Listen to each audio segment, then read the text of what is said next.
Hello and welcome. This is another episode of the Amateurs Adventure, and we've got another list review. Um, luckily, I've got someone more professional than I on because, quite frankly, after the last list review, it demonstrated that I don't know as much about Ninth Age as I thought I should do. So, um, please welcome Ben Dunford. Ben, how are you? Hi, James. Yeah, I'm good, thanks. Yes, very good. So, Ben is another member of the Spiky Club in Reading, and I think I'm yet to beat you. I think. Oh, it can't be true. No, We've no, had no. we've had some really, really close games. We have loads of draws, Yeah, but I don't. loads of really swingy games. I don't know. I can't remember. No, I was having a look through, and I think my claim to fame with you is the best I can do is a draw. One day I will beat you.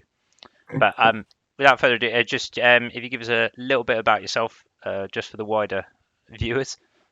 Yeah, sure. I mean, I've been playing Games Workshop games, I guess, for a long, long time. So I first started playing fantasy probably about 1990, sometime around then, I think. Which I don't even know which edition it was. Probably like second or third edition. It was before they brought out the box sets and things. It was just the books at the time, and I got some orcs and goblins then, and I kind of built up a big orc and goblin army. Painted it as a teenager, shoved it in the loft for most of my 20s. Got it out again in my 30s, and I've more or less continued just playing orcs and goblins for most of the last kind of 20 or 30 years or so. I've kind of branched out in. I now use some of my orcs and goblins as warriors of chaos, warriors of the dark gods. So I've been playing the last year or so as warriors of the dark gods, but they're still mostly orc models. And I do have a kind of demon side project which I've occasionally picked up as well. But yeah, I would definitely describe myself as a one army person, really. Much the same as you, I guess. Yeah, I know. I think it's there. It's more just I'm not a very quick painter. So in after I've got this winter thing out, I will spend probably like 3, 4 years painting this undead army, and sometime maybe around 2028, I might have a different army than Sylvan elves. That's sort of like the long term plan. But yeah, yeah, no, thank you for that. I suppose yes, I think having having you on is quite good for me here because there's a lot of armies that you play or have played on UB that I don't. So I think that's quite useful, especially when we look at the Dread Elves and stuff. But without Yeah, further, so I yeah, experimented a little bit with Dread Elves yeah, and Ogres actually when we were all locked up in COVID and had a chance to play a couple of different armies on UB. So I played a few different armies then. I think that scoring system was quite cool that we used there, where it was like 5 points for a win, three for a draw, Mm. one for a loss. That's something that actually could be into a tournament as well. Maybe if you and I run the next Bloodbath, if Chris doesn't want to next year, we can have a look at that, something like that. But Yeah. without further ado, I think we can. That's a good segue onto Bloodbath because that in itself is different to what we usually do. So it's going to be this Saturday on 1st of April. Pairings aren't out yet. So we're going. There's 22 players with a spare player. I'm presuming that's Chris. It is, yeah. Yep, cool. And we'll go through his list as well. It's down at in Reading in the Maidstone Club Village Hall, Maiden Place. Maiden Place. So it's it's quite a nice little venue, quite close to shops and also close right next to the pub, which is very useful. So just be aware for that, all those who are first time new there. But this, what Chris has put on is he put on a 3,500 point, which I'm really looking forward to. It's the first time I'll have actually played that sort of points in a tournament. We've got 3 games, and the victory conditions are special. So Bloodbath tends to use this. So instead of the 20 nil, it just if you kill that unit, that's how many points you get. So if the unit's worth 450 points, you get 450 points, and then you only get 500 points for the objective if you win it, and 250 if you draw. So it really encourages just killing each other. There's no points for retaining any units. No, and it means that both players can score quite high. So there's no kind of almost no winner or loser. If both players wipe each other out, then they're both scoring maximum points. So it really encourages that kind of I don't know, no holds barred, just just try and if you have to sacrifice something to get some points, absolutely fine. Yeah, it's much more like a chess pit game. As long as you commit checkmate before them, and kill as much as possible. I really like this. I think it's really good just for quite relaxed as well. I think Found it it a lot of really fun. encourages kind of, I don't know, the glass hammer type units. I think are really good. The units that trade points. So yes, you might lose them, but it doesn't really matter as long as they get some points back themselves. And I think there are some things. So aggressive play styles, I think, might do quite well. I'd be disappointed to find out that anyone had taken druidism, I think, at this tournament, because that's very much against the mindset of the tournament, I think. But I don't know whether you agree with that, James. I will refrain from commenting on that. Mind you, it did take me 3 attempts to submit my list, so I think that's a record. Luckily, someone pointed out that Cosmo doesn't get perception of strength unless it's an adept, not an apprentice. And I was like, you were happy to let me just go along with that, so we can bring that up. So thank you, Rory, for being nice, the true gentleman and knight as always. That would have been comical on the day, but yeah, no, right. So I think we can go on to the first list, which is Tony Hale and his Undying Dynasties. I suppose, Ben, how are you? Do you want me to? So I've actually had a look at this one. Do Would you you want want to kick me? off then? Yeah, I'm happy to. So, where is it? What we have here. Sorry, what have I written down? Right, so we've got a Pharaoh general on skeleton chariot with heavy armor, Jackal's Blessing. So Jackal's Blessing is +2 hit points and a 5+ fortitude. He's got the classic great weapon with Godslayer, which is divine attacks. D3, it's either D3 or multi wounds 2, and then he's got the Steeds of Nefet Ra, which gives the unit and himself Ghost Step. So he and his unit get Ghost Step, and then it's a march rate of +4 inches as well. So I just thought for that, between that and the chariots, that's going to be pretty useful all game, and just getting around those flanks is going to be quite annoying for anyone who plays this. He's then got a Death Cult Hierarch with Skeletal Horse, Wizard Adept on Divination, and Scroll of Desiccation. So as I've taken Druidism, this really hurt me, so I hope I don't have to play Tony. It's like it's designed for Druidism. It turns a field, a forest, or a water feature into just a DT1 thing. Why? Like we've got torch, the whatever torch for that, Wasteland Torch. Wasteland Torch, and now this. I know it's good versus Sylvans, and there's 3 Sylvan lists here, so I think that's not actually a bad choice. He's done well to pick that, I think. Yeah, I quite agree. So then he's got a Death Cult Hierarch again on a horse with a Wizard Apprentice and a Book of Evocation and Book of Arcane Mastery. So we're going to see double re-rolls. Ooh, that's quite good with Divination. I thought that as well. Yeah, there's that's some quite really good good magic combat help. between Evo and Div, both with 2 spells each. I think you've got a really strong combat phase there. I think this is becoming a bit of a UK meta thing, like double strength. I was messaging you about this earlier, like the double buffs or debuffs in combat. I think it's just a really, really big thing down in the UK, and I think you'll start. I think we're going to have to find ways of stopping it. Otherwise, it's just it sort of makes combat phases a bit more of a dead cert for one side or the other, especially if you've got the charge. So it brings that onus back to the active player's turn, I think.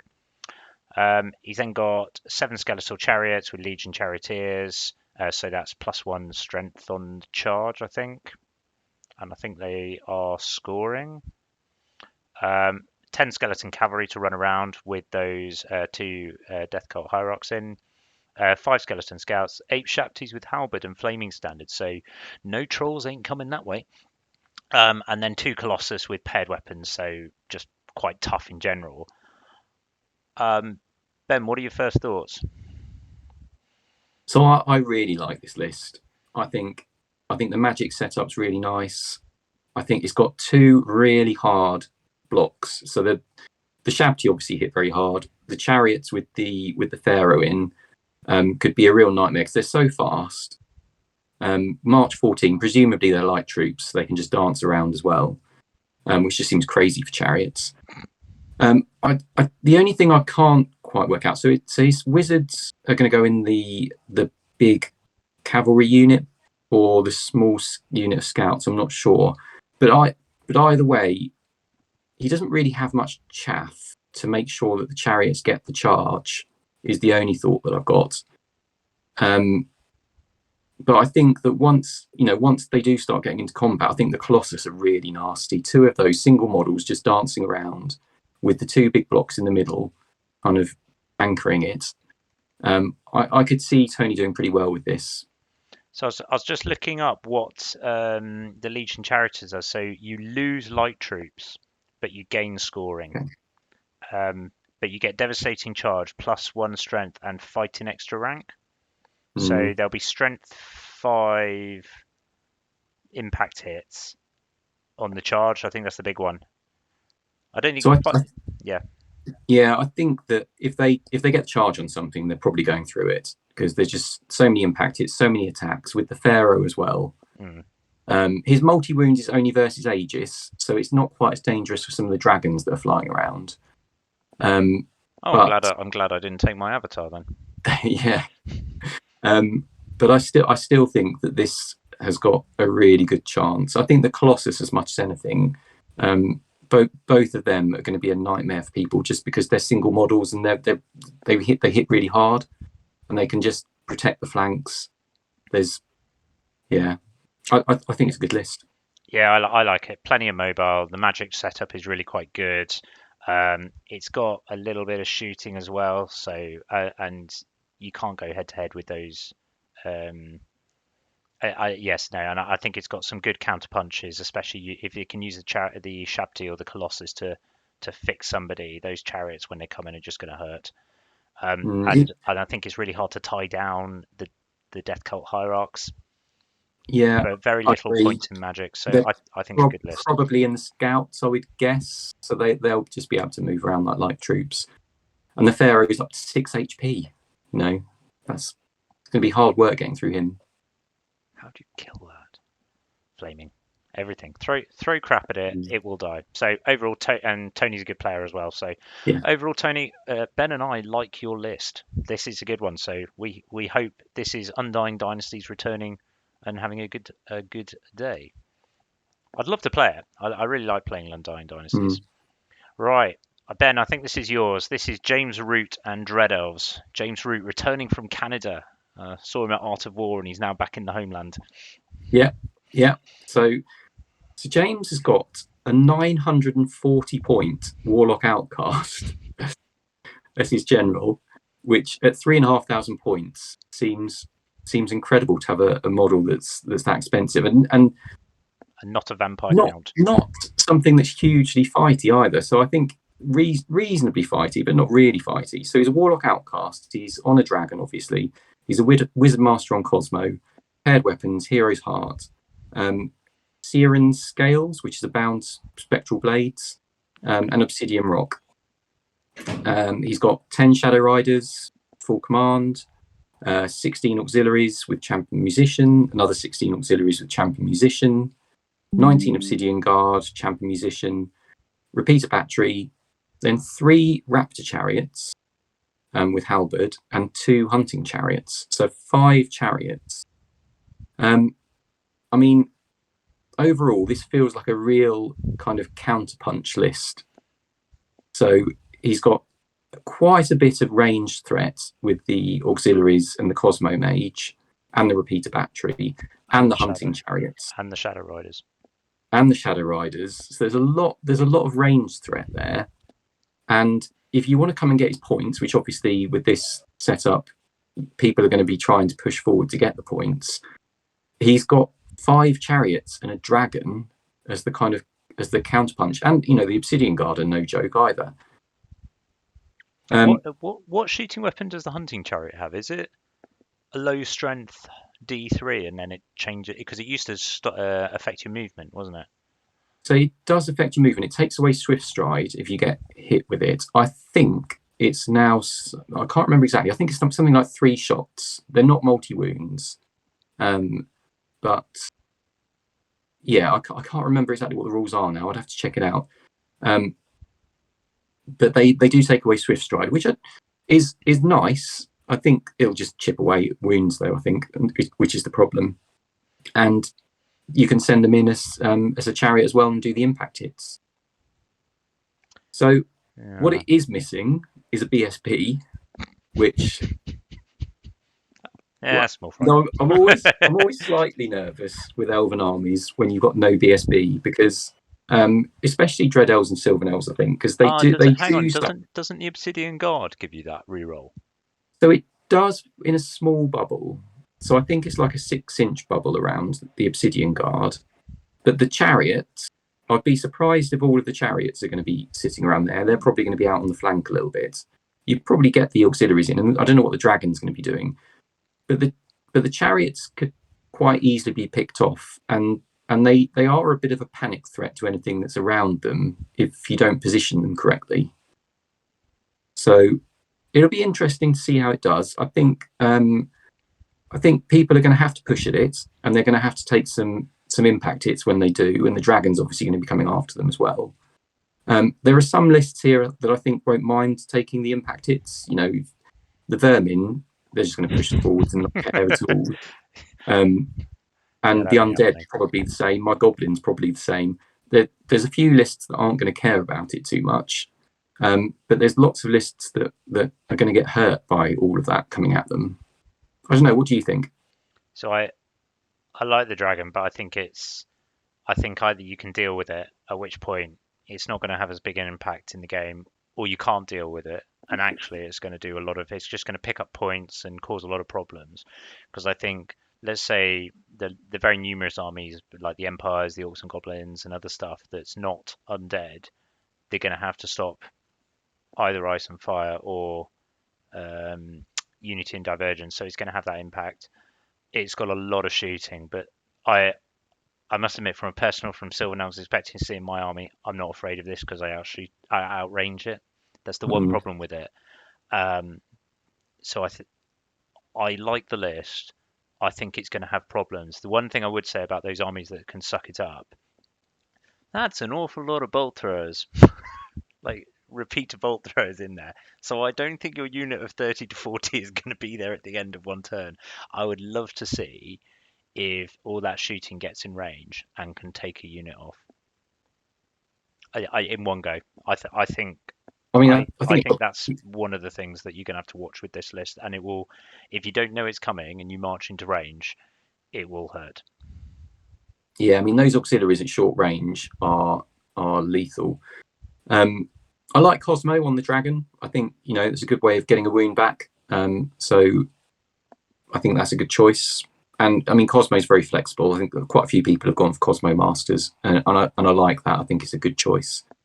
Um, yeah, I think the list will do fine. I think it will have some bad matchups. That's all. I think you're right, but the thing is, James is a good player. He did win. Oh, what did he? He came down from Canada and he won a US tournament. I remember it being on mid-table menaces. So he knows, and he's always played Dread Elves, so he knows how to use it. So that's why I think if I didn't want if I didn't want to play another army, this is the one that I'd sort of a shout out to Mm. Grudge because I owe James from Tech 2021. It was a horrific day where his Krakens just ate my Dryads and then everything else. So I owe him definitely for that. So, but I'd love to play him this weekend. So James, good luck to you. We think you've got a positive list, but might have a few issues with some of the rest of the field. But it'll be great seeing you down there. Right, next one. Oh, it's Ben Crouch with Empire of Sonsthal. I didn't know he had this. Yeah, I've played against Ben's Empire before, and he does like a gun line. Last time I played against him, it was I can't remember the exact list, but I do remember it having a lot of artillery. Yeah. Oh my gosh. Right, so I'll take this one because I've done some stuff on it. So he's got a Wizard's Adept on Cosmo on the Arcane Engine with Arcane Shield. So this is Perception of Strength and Distracting. The cool thing is they've been increased to 8 inches. So That's going to Mad. pair I really can't nicely with those Imperial Guard. I can't believe that how you can have an 8-inch bubble on, and you can get both of them. Obviously, in a £4,500 £4,500 list, you can get both of them quite easily. Ben's only got one at the smaller points level, which I can understand, but yeah, to get both of them overlapping bubbles, it's horrible. I think that's going to be absolutely a killer. Oh, yeah, with his between his knights and his Imperial Guard. Yeah, I don't want to. That's going to be interesting. Mm. Otherwise, he's got light armor, alchemist ally, and talisman shielding, just so it gives it a bit of a better protection.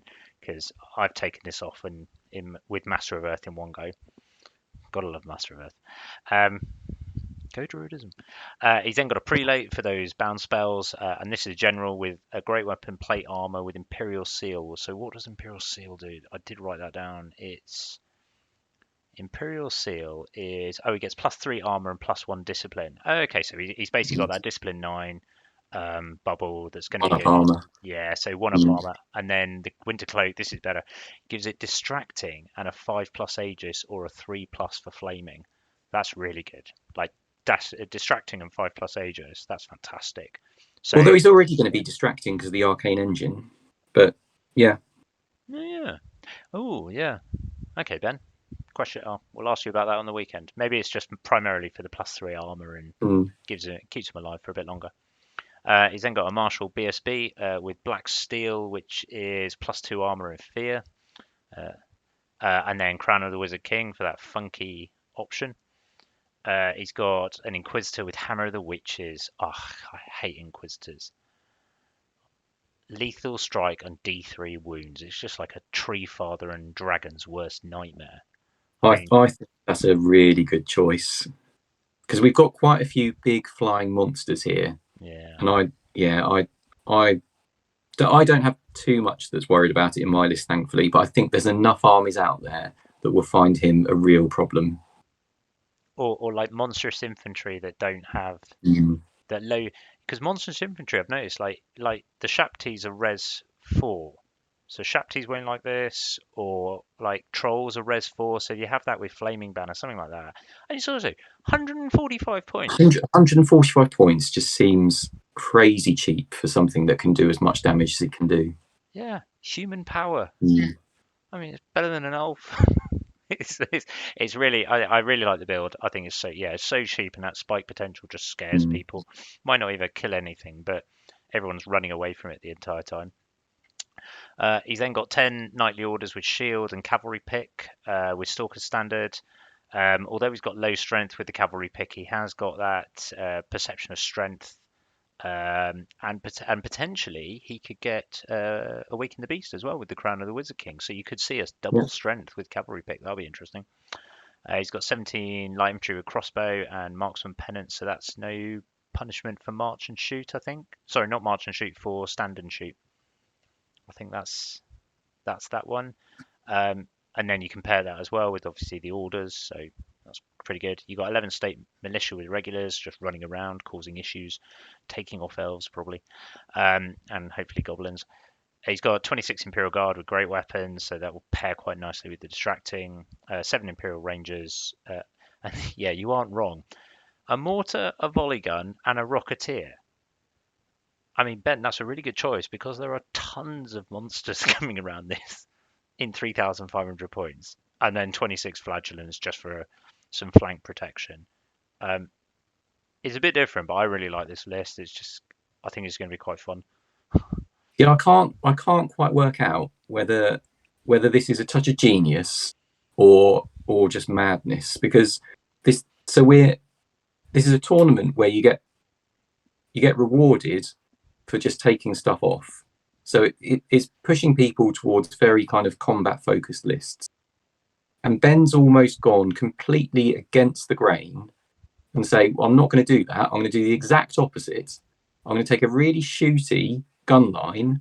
And if everybody else goes for a kind of aggressive list, they're going to have to run at him or accept that it's going to be a game which basically takes them both out of the running, because if you sit back, you're going to get no points and your opponent's going to get no points. So do you think you're kind of sitting there thinking, well, I've got this gun line in front of me. I only win the game by taking stuff off. So I'm going to have to run at it.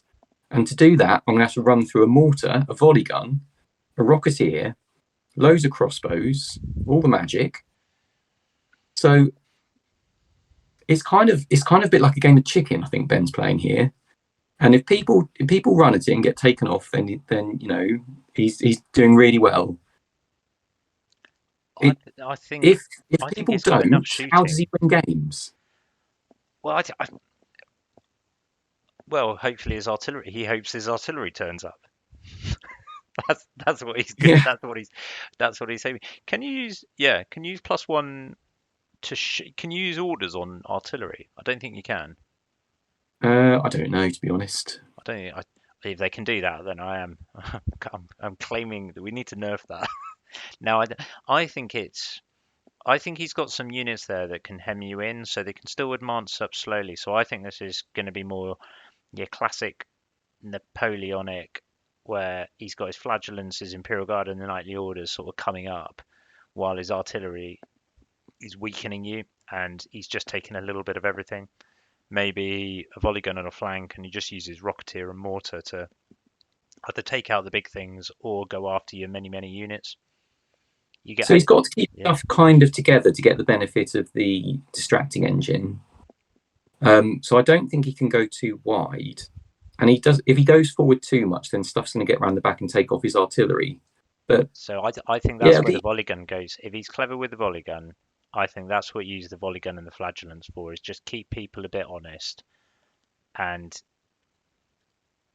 then yeah, you are right though. Maybe yeah, sorry, I think you are right and I'm wrong, that it will come down to how much his artillery turns up. If it turns up and your opponent could have a really unpleasant game. If it doesn't turn up and I, it's a combatty army, Ben could get run over. I think it depends on his opponent's attitude towards what they do against him. Because in a normal tournament, I think you can play for the objective and win and be quite happy, kind of sit out of range of most of the stuff, except that you're going to get hit by a few mortars or something, but not lose that many points. Because the objective doesn't really matter that much in this game. It'll be interesting just to see how his opponents treat his list. And if you just run at it, you might end up with nothing by the time you get there. Yes, and then we can test out this new 8-inch bubble. I Mm. think I think you've got to go for it. It's old school. Mm. Play for the 20-0 every time, and you've got to go for it. That's my opinion. And if people do that, then I think it's probably genius. Yeah, you might be right. So Ben, let's see if you're a genius or mad or genius.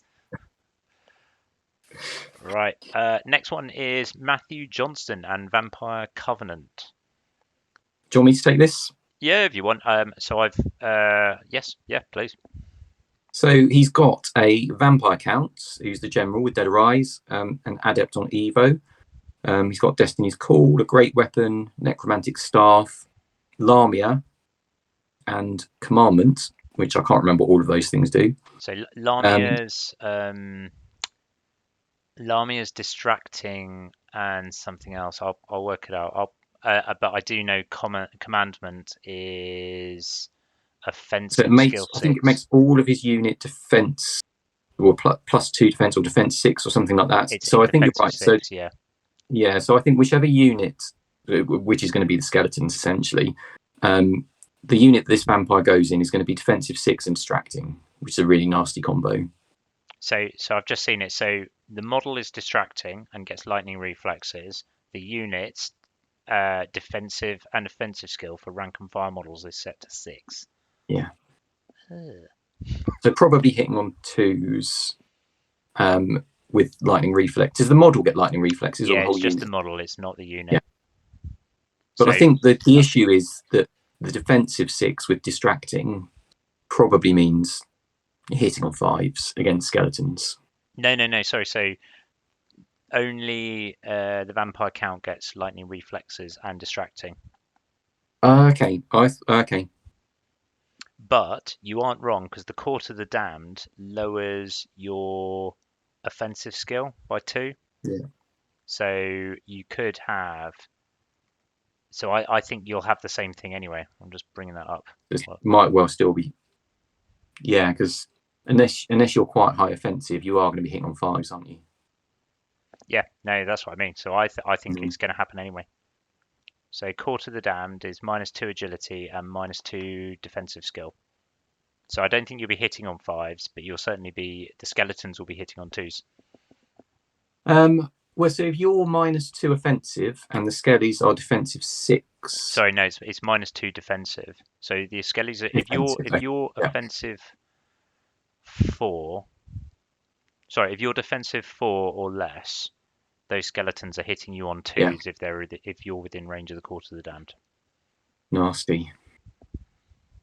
So then he's got a second vampire, a courtier, who's also an adept on Evo, who's the BSB, Essence of Mithril, Halberd, Nosferatu, and Unbreakable Will. He's got 30 ghouls with Musician and Champ, 48 skeletons with Halberd, Legion Standard, Musician and Champ, 2 bat swarms, the Court of the Damned, which we talked about, 3 great bats, 5 vampire knights with Banner of Speed and Full Command, and 5 vampire spawn with a champion. So I found out what Nosferatu does. He can raise skeletons, Yeah, well, which is good. I mean, An Unbreakable Will is at the start of each combat round, select a single friendly unit engaged in the same combat as the model, and this unit gains Stubborn. So that's good for Crumble as well. basically, I think both vampires go in skeletons. He can then raise more skeletons quite easily. He's got distracting on the vampire. He's got defensive 6. They hit pretty hard. They've got a Court of the Damned in there, which means that they're going to be huge. They're going to be steadfast forever, plus stubborn anyway. With a Legion Standard, it's loads of static combat res. Basically, you've got about 1,500 points probably in that unit with the vampire. I don't think that anything is going to be able to touch that unit very well. I know which unit could. Those Obsidian Guard. Because they're high No, enough. They're high enough anyway. So with lightning reflexes, so this is where elves like this is where elves and stuff like that, or something big like that, can go through that unit. But I think you're if you right. I think, but also if you get stuck on that unit, look at his counterpunches. well, so I'm not worried about much else in his list, to be honest, apart from that skeleton block. I think the vampire knights do hit hard, the vampire spawn do hit hard, but I think there's probably enough tools that most people have got that can deal with them. I just don't think that anyone's got the tools to deal with 48 skeletons. It's not going to be 48 skeletons. It's going to be more than 48 skeletons. And the vampires and the court all together, but with two Evo adepts just buffing the hell out of it. In a way, though, I'm not sure that it's necessarily going to help him too much, because if people decide they just can't touch that unit, they're going to go after everything else in his list, which is, I think, gettable. Yeah, great. And just leave that unit alone, try and chaff it up, and it's not going to get enough points out of other people to really push him up the standings, I think. So I think because he's made it so rock hard, it might almost be counterproductive, I think, in terms of just trying to take as many points from the opposition as possible. I don't think people are going to get much points out of this list. I don't think they're going to get the 1,500 points for the skeletons and vampires and courts. Actually, it's more than that, isn't it? Because you've had the court as well. Yeah, It's near 1,800, if not Yeah, more. it's over half the list is in that. It Yeah, could be in one unit. which I think is safe points, but not necessarily points that are going to be earning that amount back, unless people just feed the unit every turn with a combat unit, which I think is probably what it wants. Yeah, I agree. I'm not going near that unit. I'm gonna concentrate on the rest of it and try and see if I can get a small win. and just accept. Because if I go into that unit, I mean, no elf is going to survive that. Like it's just not a thing. I think I'm trying to think of a unit that can go into that and come out the other side. I think you could do it. I honestly, I think you've got the units that could, if they line up one behind each other very nicely, they could just go through it, and I can talk about So that if when we get to your list. yeah, I mean, if a Nashi unit got into the flank, then it'll do a ton of damage. But unless it's in the flank, I don't think I'd want to be honest. And I think so. What we kind of said at the beginning is I think that units that or armies that are going to be successful are going to be the ones that trade points, that kind of give points away but take points. I think the problem with this list might be that it doesn't trade points; it just keeps them really safe. Yeah, that's a fair one. So probably mid-table somewhere, but there is potential. Yeah. Yeah, I think it's going to depend on your opponent. So if you play someone good who just doesn't play the game the way you want to, then Mm. you're going to have some problems. And there's not much reach in terms of combat. Sorry, in terms of range damage. So I think Mm. there is that slight weakness there. Yeah. I do think though, if it comes up against another army that has to go and get in a punch up, and there's a few, there's a really good chance that you could that unit could see combat, and then it's just going to either grind you down or well, it's just going to grind you down over I time. think it will. I don't think there's anything here that will beat that unit unless you get loads of like multi charges and monsters in the size and all of that kind of thing. I don't one on one. There's nothing that's going to take that unit. I don't think. No, I've not seen anything in the game yet. Or sorry, not on the list that I think is going to take that. So yeah, Matthew, we think you've created a monster, literally. Unfortunately, we don't think anyone's going to want to play with you or play with that unit. So prove us wrong. Hopefully, you do finally get that around. Now we've got another Vampire Covenant. So it's Glenn's list, which I'm happy to take. So we've got a vampire count with Monstrous Revenant and an Adept of Occultism. So, oh, good old Breath of Corruption. Yay. I hate Yeah. Breath of Corruption. Why is that number one spell? He's then got a shield, plate armor with Legend of the Black King, which I think is the one where you half or you take away strength buffs. I'd have to double check that. He's then got paired weapons, halberd, lance, lucky charm. Oh, so he's got a weapon master by the looks of it, which is I think Brotherhood of the Dragon, and Yeah. then Crimson Rage. Is that the one where if he gets a successful attack? You get extra attacks for Oh, doing something. lovely. I can't remember. It's the one that makes him more killy, basically. And I think he gets a 4+ Aegis from something. It might be the Legend of the Black King. Yeah, that does actually. Yeah, that does ring a bell. Maybe that's it. So that's a really good character, flying character that's going to come around and just eat units, and it's got the weapons to choose which one it wants to do, and it's probably either got Breath of Corruption or something else. So Yeah. or Whispers of the Veil. So you're probably going to lose a bit of. Oh, sorry, no, that's Evocation. Anyway, it's a punchy character. I really like that one. I think it's one of my favorite characters in the list makeup, bar Yeah. one, which is another vampire count, which we'll go on to later. He's then got a Necromancer General with Dead Arise, an Adept on Evocation, and Crown of Autocracy, just for that little extra march movement. A Banshee. I hate Banshees. After Jack Austin tore me apart, which could be a future video. Yeah. Hate Banshees. Big unit of ghouls, 32 zombies, which I'm guessing the Necromancer goes in. 4 Bat Swarms, lots of 2 Great Bats for those good old flying chaff. 7 Race with Champion, and 2 units of 5 Vampire Knights for that flank danger and to go with the Vampire count. Are Race the one that have the Reaper? Or are they... Yes, I think they're the ones that can do the sweeping attack, aren't they? Yeah, I think you might be right. So that's really quite powerful as well. Ooh, why? Yeah.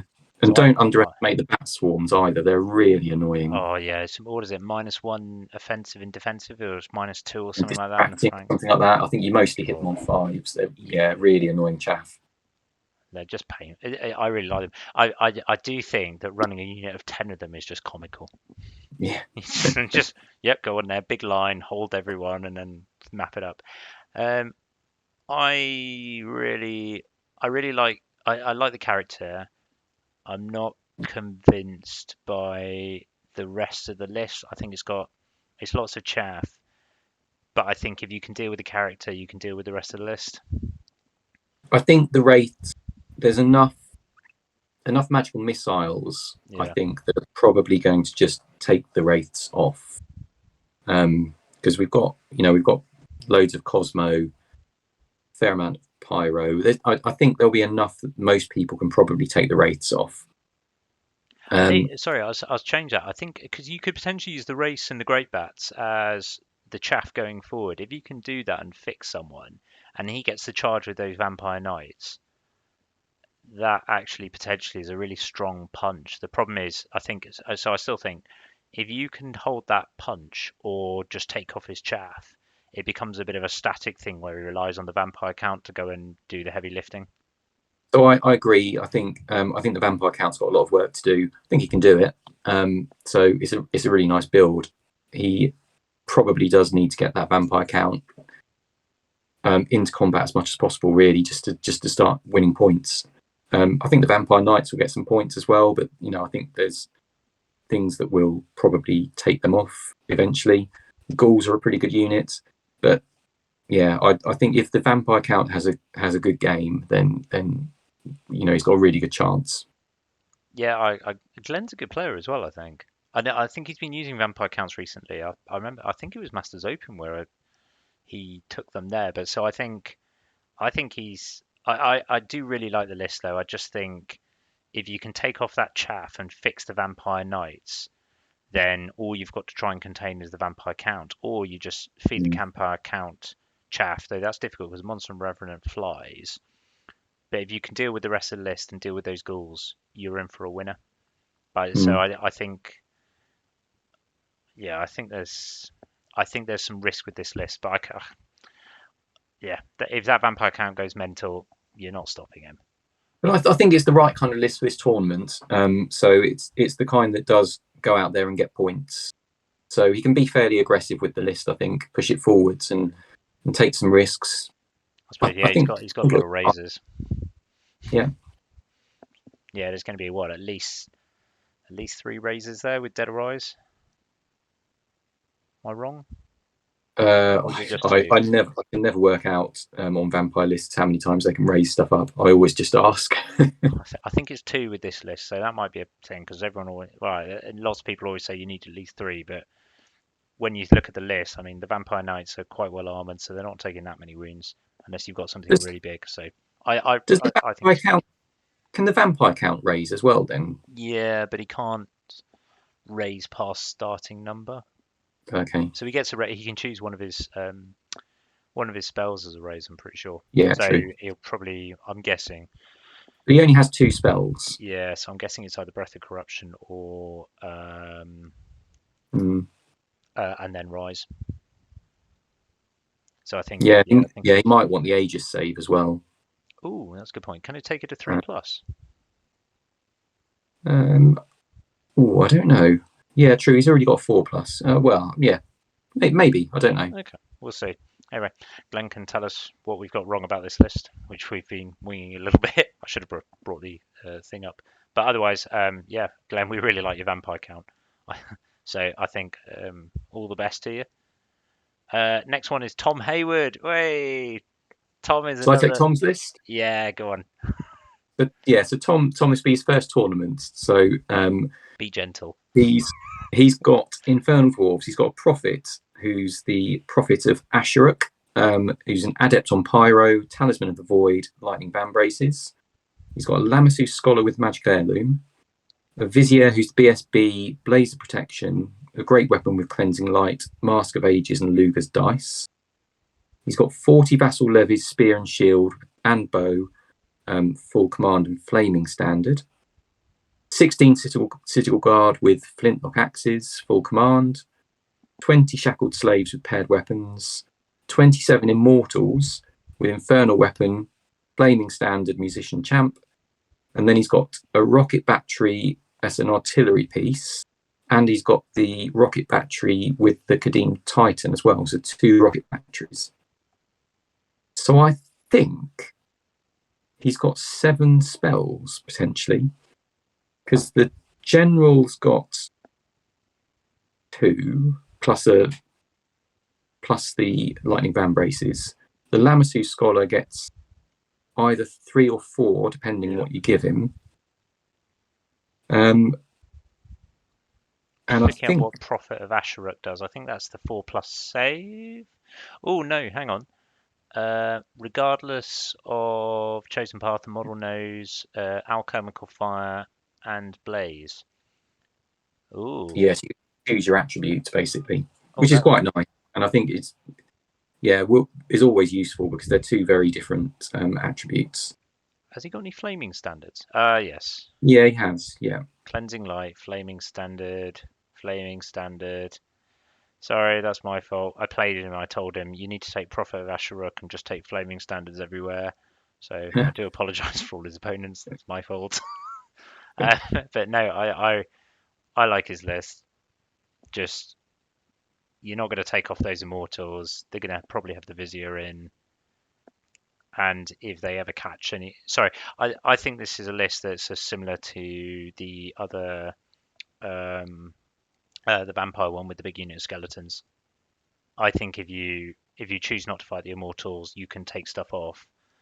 But unlike that yeah, list, there's actually quite a bit of firepower and magical setup that can start plinking you off. So there could be a moment where you kind of have to go after some of his units, which you really don't want to, or you're going to have to weather the magic. yeah. I think the immortals only being movement 3 does make them easier to avoid, and I think that's probably the biggest risk with this list is that people do just dance around, go after the rest of the points, and leave the immortals till last. And if you've got chance on turn 6 to take them off, then you take them off. Yeah, true. The vassal levies are really expensive, aren't they? 470 points for slightly better goblins. I kind of always think as vassal levies, they are a bit better than goblins. They are. But They're more like human infantry, I think, yeah, is a better way of. yeah, They're goblins plus, or yeah. or But elves minus. 470 points does sound like quite a lot for a unit that I think with the flaming standard they can certainly hurt something. So if you get rerolls to wound off, because strength is going to be their issue. I think that 7 spells, which is maybe too much investment in a magic phase at this level. I'm not sure. So I think with the new pyromancy, it gives them a bit of flexibility because you either go combaty buff or shooty buff. So if pyromancy is going to work really well because everyone's low res, no armor, like the punchy spells. But if you know they're coming for you like a Warriors of the Dark Gods, +1 to wound or -1 to wound, +1 to wound, suddenly it starts changing it up, and then I think you can have Word of Iron again on there. So if you stop the right spells, you could have a really really hard unit to shift that's going to stay there, and then you potentially and then you can easily get the immortals with them countercharging. So I think you've got I think there's high potential there. It gives you a bit of flexibility. I like the hassle levies. They're cheap. They're cheap for 40 bodies for Infernal Dwarfs. It gives you I don't know. 470 points just you're sounds like a you're lot. you're looking at this from a goblin's eyes though, not a Yeah, maybe. not an Infernal Dwarf's eyes. I mean, they're only 24 more points than 26 more points than 16 Citadel Guard. It's like I'm going to use a unit Yeah, of Space Marines. yeah, Pretty much what they are. So I think it gives him a bit of it gives him a nice anvil. That just means he can shove them forward, buff them, and they're probably going to hold. And it just gives him that flexibility to. mm, And if you don't want to charge him, great, because then he's got a load of bows that are just going to keep plinking away at you, whilst his yeah. rocket batteries are coming in. So I actually think I really like the vassal levies because they're so cheap for how Infernal Dwarfs view them, and those bows. If he's got them in horde, I think it gives him quite a lot of flexibility. So especially like the low res Mm. armies that are going to come at him. So I I don't think, think it's going to win because of what we said about the last player, but I do think it's going to take some points. yeah, I think the rocket battery is a really nice choice. I think with all of the monstrous stuff that we're seeing, and we will continue to see, I think there's lots of targets for the rocket batteries, and 2 of them are going to give some people some real problems. That's range is always a bit of an issue with the rocket batteries, but I think that if he can get them positioned correctly, then they could really do some damage. And I think pyro is a nice choice as well. Yeah. I think there's a lot of things that won't like having pyro against them. I think if he'd chosen alchemy with the 2 artillery weapons he's got, that would have been a bit pointless. I think choosing pyro, because of the spell selection he can have, is just, it gives him so much more flexibility rather than monsters or buffing. He can do buffing and or kill lots of infantry, which is something I think he might, especially with the number of elves across here. Yeah. So Tom, we like your list. Good luck. Hope you enjoy your first tournament. Look, player of the tournament. Let's just leave it right there, shall we? You get to read your own list. I know. Oh. So, my list. This was version 3. Sorry, Chris. Forest. So I've got a Forest Prince as my general on a dragon. Woo, dragon. With a Sylvan longbow and Sylvan blades with Oaken Might. So Empire of Sonsthal. We're really sorry. It's not that we just didn't want you to have it. We just made sure that we had it. So Oaken Might is the James, new Titanic Might. So we've got 3 Sylvan players at this tournament, and all 3 of you have got Sylvan blades with Oaken Might. It costs obviously a lot. A good It costs choice. more than Titanic Might used to. That's for sure. It's 60 points now. I mean, I mean, like, so I like it, but I think there's better potential actually, maybe with Spirit of the Whirlwind on this. But let's. I'll see what it is. I want to use it. I want to see whether it's actually as good as I thought it was. But I'm just glad to have my first Prince General back dragon with this. I think I love this build. It's a cheap dragon that actually just does punch out some stuff.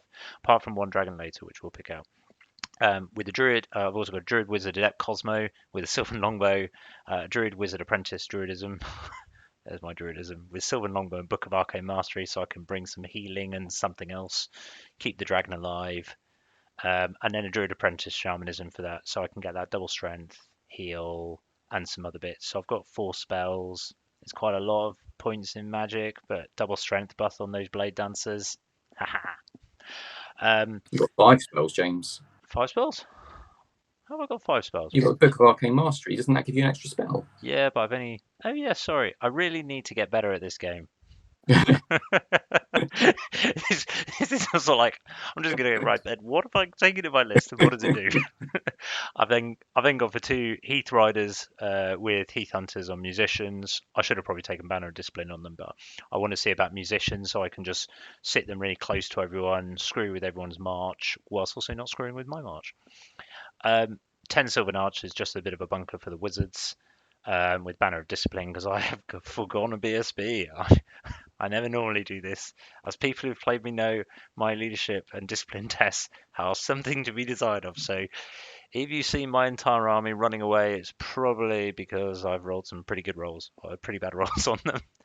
I've then got 14 Blade Dancers with Flaming Standard, Standard Bearer, and Champion, just for any of those trolls. I just thought there may be some trolls and some other stuff that I need to deal with.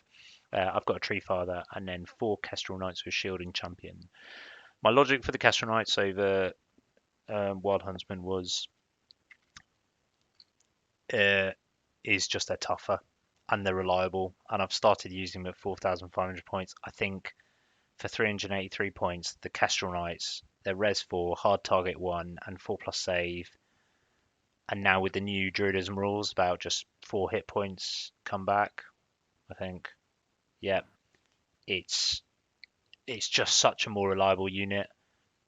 I just felt I'd lose the Wild Huntsman probably to a especially as I haven't got a BSB, lose the Wild Huntsman to a failed frenzy check into some chaff. Yeah, I kill 200 points or less, and then I lose 400 points, and I just went nah. So I've gone with Kestrels, and with the number of shield, and Kestrels also really good for bunker hunting, just flying around, threatening flanks and stuff. And yeah, that's where I've gone from. So Ben, apart from the Druidism, what do you think? Well, so I guess I've got a few questions. Go on. So are you gonna risk the dragon? Do you think? Yeah. Your list is obviously one of the several that has got dragons here. So to get good scores, I think in this kind of comp, you've got in this kind of scenario, you've probably got to be quite aggressive with the dragon. Yep. So is that the plan? Oh, you think there's a plan? So I think the dragon will just run around the flank, Kestrel Knights the other side, whilst I mean it's pretty much while my Blade Dancers are going up the middle and picking their target. If you turn for the Forest Prince, my Blade Dancers are probably going in. If my Kestrel Knights and then Kestrel Knights can support. So yeah, I'm going to be pretty aggressive with the Forest Prince because with the double strength buff, I can either increase the resilience or if I want to, or reduce my opponent's strength with the Yeah, I mean cosmo thing. So he's 5 attacks, offensive 8, strength 7, I think. yeah, He's AP3. pretty killy. Oh yeah, no, he's good Yeah, if you pick the right target, and yeah. So I'm going to be going for it, especially if there's any characters on foot. So yeah, it's probably one of the few things that I'm and with that double strength be debuff buff, and then the druidism that's just going to be going around all over the place. I've just got to keep parking him next to trees and stuff, and just keep rehealing him. So I'm hoping that he can do some heavy lifting and not get shot off by one of mm, Ben's cannons yeah. if I play. Well, there's no cannons here at all. There's quite a lot of rocket batteries and things, but there are no cannons, which is probably good for all the dragons that are out there. Well, this is where it is. So I did play around with this. So with the rocket battery, because it's strength 5, they've got to stop my res 7. Otherwise, they're winning on 6s. Yeah, And then if they don't stop that, I've got enough shooting and magic missiles potentially, or I could use entwining roots or something like that, so that they're going to be hitting on nothing. So there's a lot of flexibility on that. so I really like it. am I right in thinking that your only scoring unit is your wizard bunker? Yes. So you're not planning on winning the 500 points for the objective then? Nope. And I think if you look, it's my only static unit as well. yeah, Everything else is running around. It's gonna be like Genghis Khan running around it. yeah. I mean, I think you've got a lot of points in that unit, obviously, and so it's not going to be chasing any objectives. So you're going to have to keep that quite safe. I guess it's whether anything can. There's no ambushes, I don't think, particularly. No, So I I haven't got think you're ambushes. fairly safe from that. It's just whether anything can get around you, which is difficult to do against a Sylvan Elf army.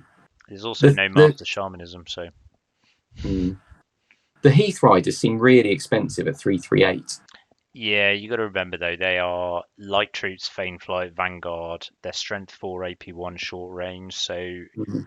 their movement 18. Like, don't underestimate big units of Heath Hunters, and Yeah, think about the charge in the flank. So if I've held you with Blade Dancers Retrieve Father, they are strength 4 on the charge, AP2, and lightning reflexes. So I'm hitting you on 3s. I'm 1 strength buff off from strength 5, AP3 because of the Sylvan Lance. So don't knock them, and they're so mobile that I've got 18 shots that can be pretty much anywhere mm, in large parts of the game. So I think the big thing about this list is you're not going to be able to tell when my battle line is because I don't really have one.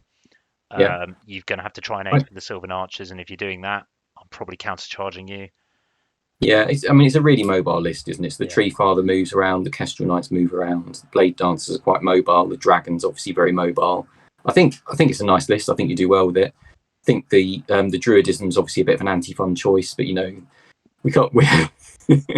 hold that thought. There's another list later which I was like, I know. this is going to annoy people.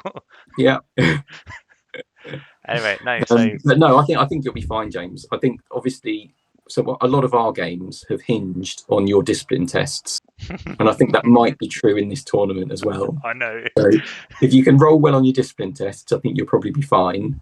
If you get some panic tests and you start failing them, and the dragon goes running off, then Yeah, we'll see.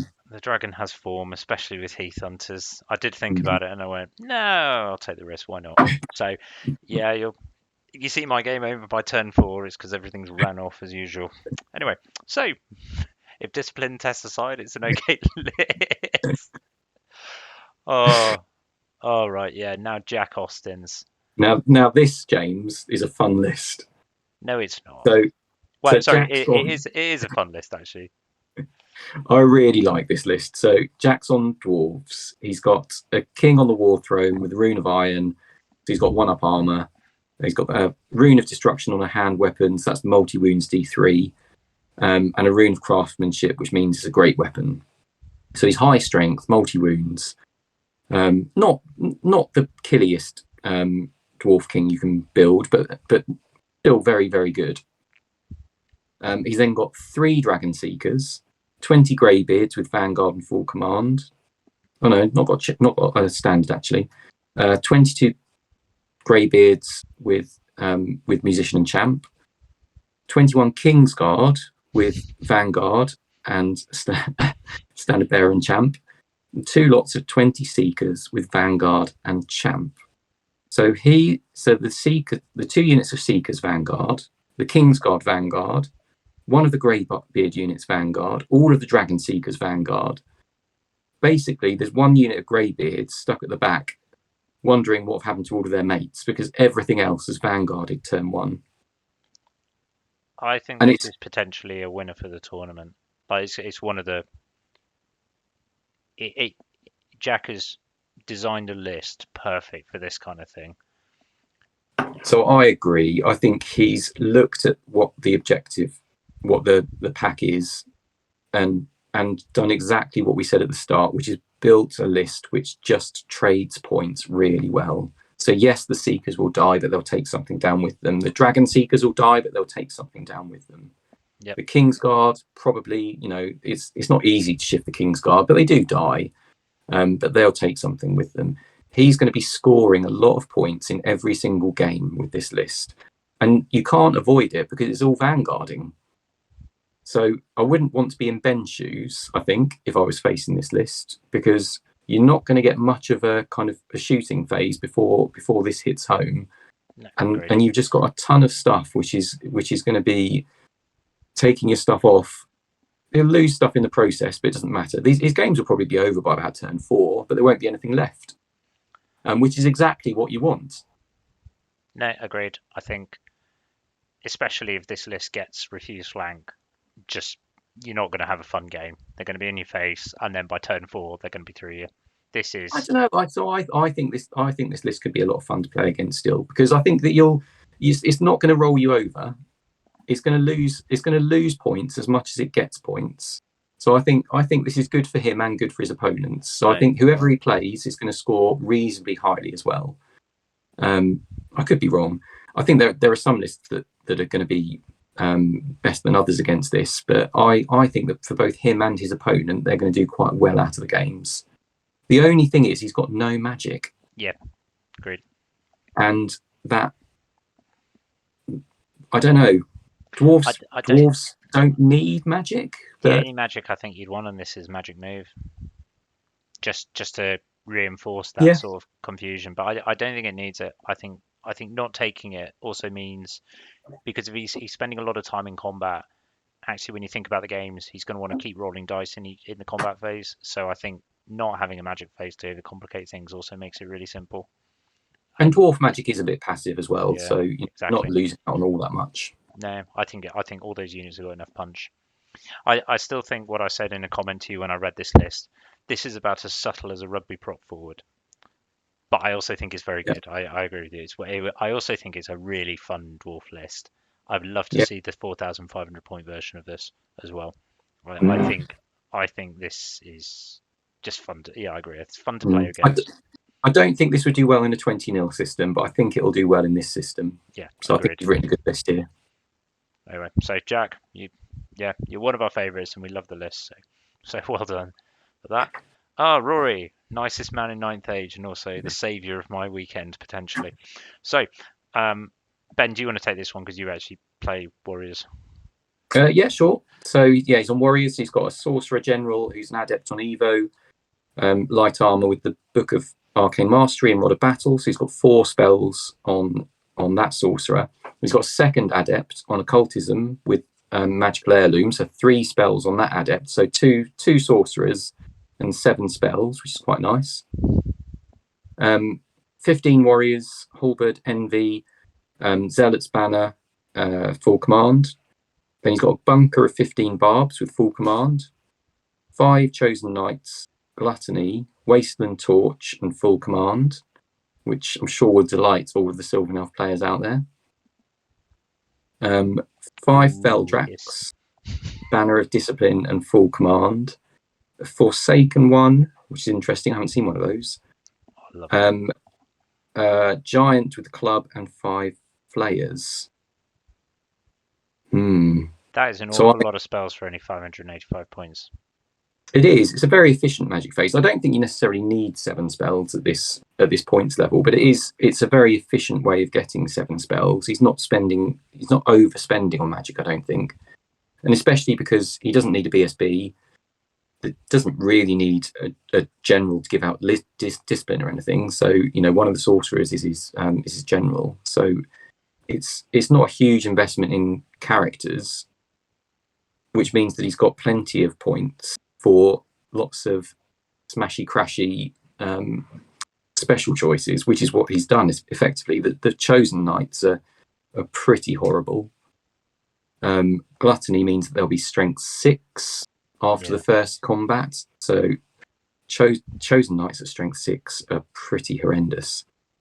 The Feldrax with halberd, they're going to be a nightmare for all of those dragons and flying great bulls and anything like that. They're with the hatred against fly and strength 6 base, they're really going to worry, I think, all of the big flying monsters that are out there.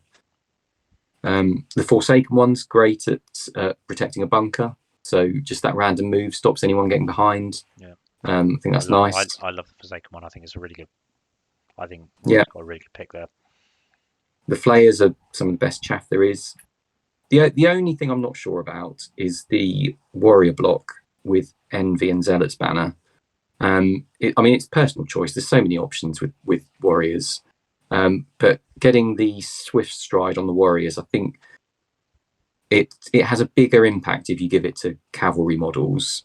And I think if you're going for speed, you're almost better off just taking the Relentless banner or something like that. Because I think Zealot's banner on a unit of 15, you're losing some of those attacks after you've suffered a few casualties. Yeah. So you don't necessarily get as much for your bucks as you might do on a bigger unit. Because I think it's not a cheap banner. So to put it on you might not get your benefit out of that. But I think the rest of the list, I think, is hard as nails, to be honest, and he's really going to go out there and get some points. It's not going to score low, I don't think, in any game. No, I agree, and I think it goes back to what trades really well, because Forsaken does. Giants can trade really well if you can't take them off. Flayers can just make sure you can get your units in the right place, because although they're punchy, there's not normally quite a high level of speed with chosen knights and Feldrax. So I think the Flayers are really useful, and potentially the Giant just to fix an opponent and get them in there, because once they start, that's pretty much it. I think the Warriors, you're right, are the weakness. They're like another Citadel Guard. They haven't actually got that much points. Do they come with shields? So is shield standard on Warriors? They do, yes. So they're going to be 3 up armor outside of combat, but obviously only 4 up in combat. I think that might be quite useful against certain armies, especially like mine or the Dread Elves. But otherwise, I think Rory's picked a good list that's going to hurt.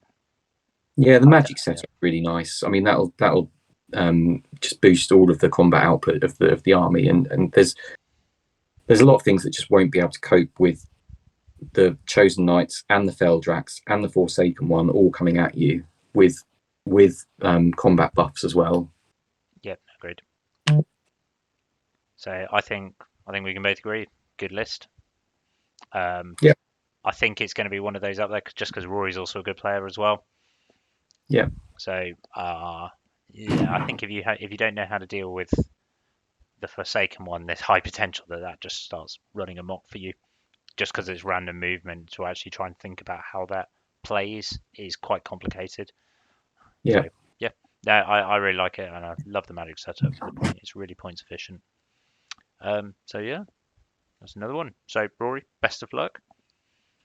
Right, who's next? Rob Jane. I want this one because I want to go through Yeah. it.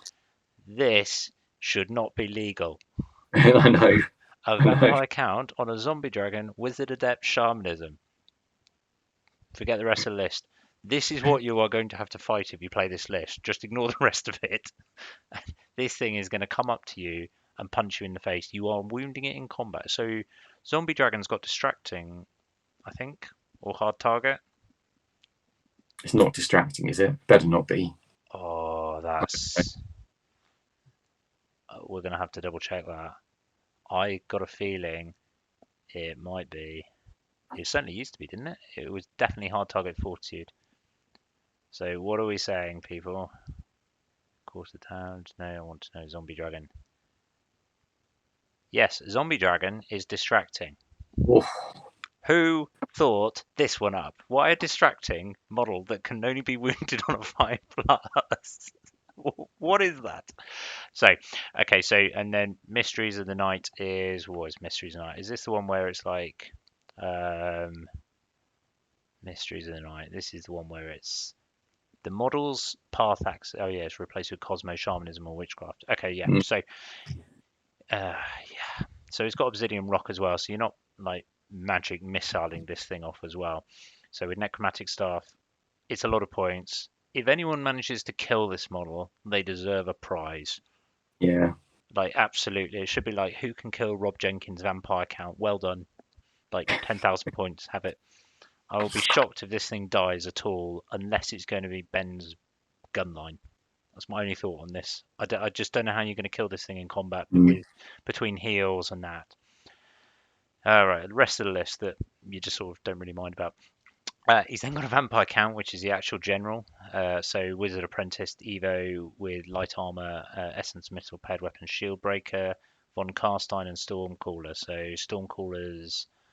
Oh nice. So stormcallers. What is stormcaller? hard target, I think. Yeah.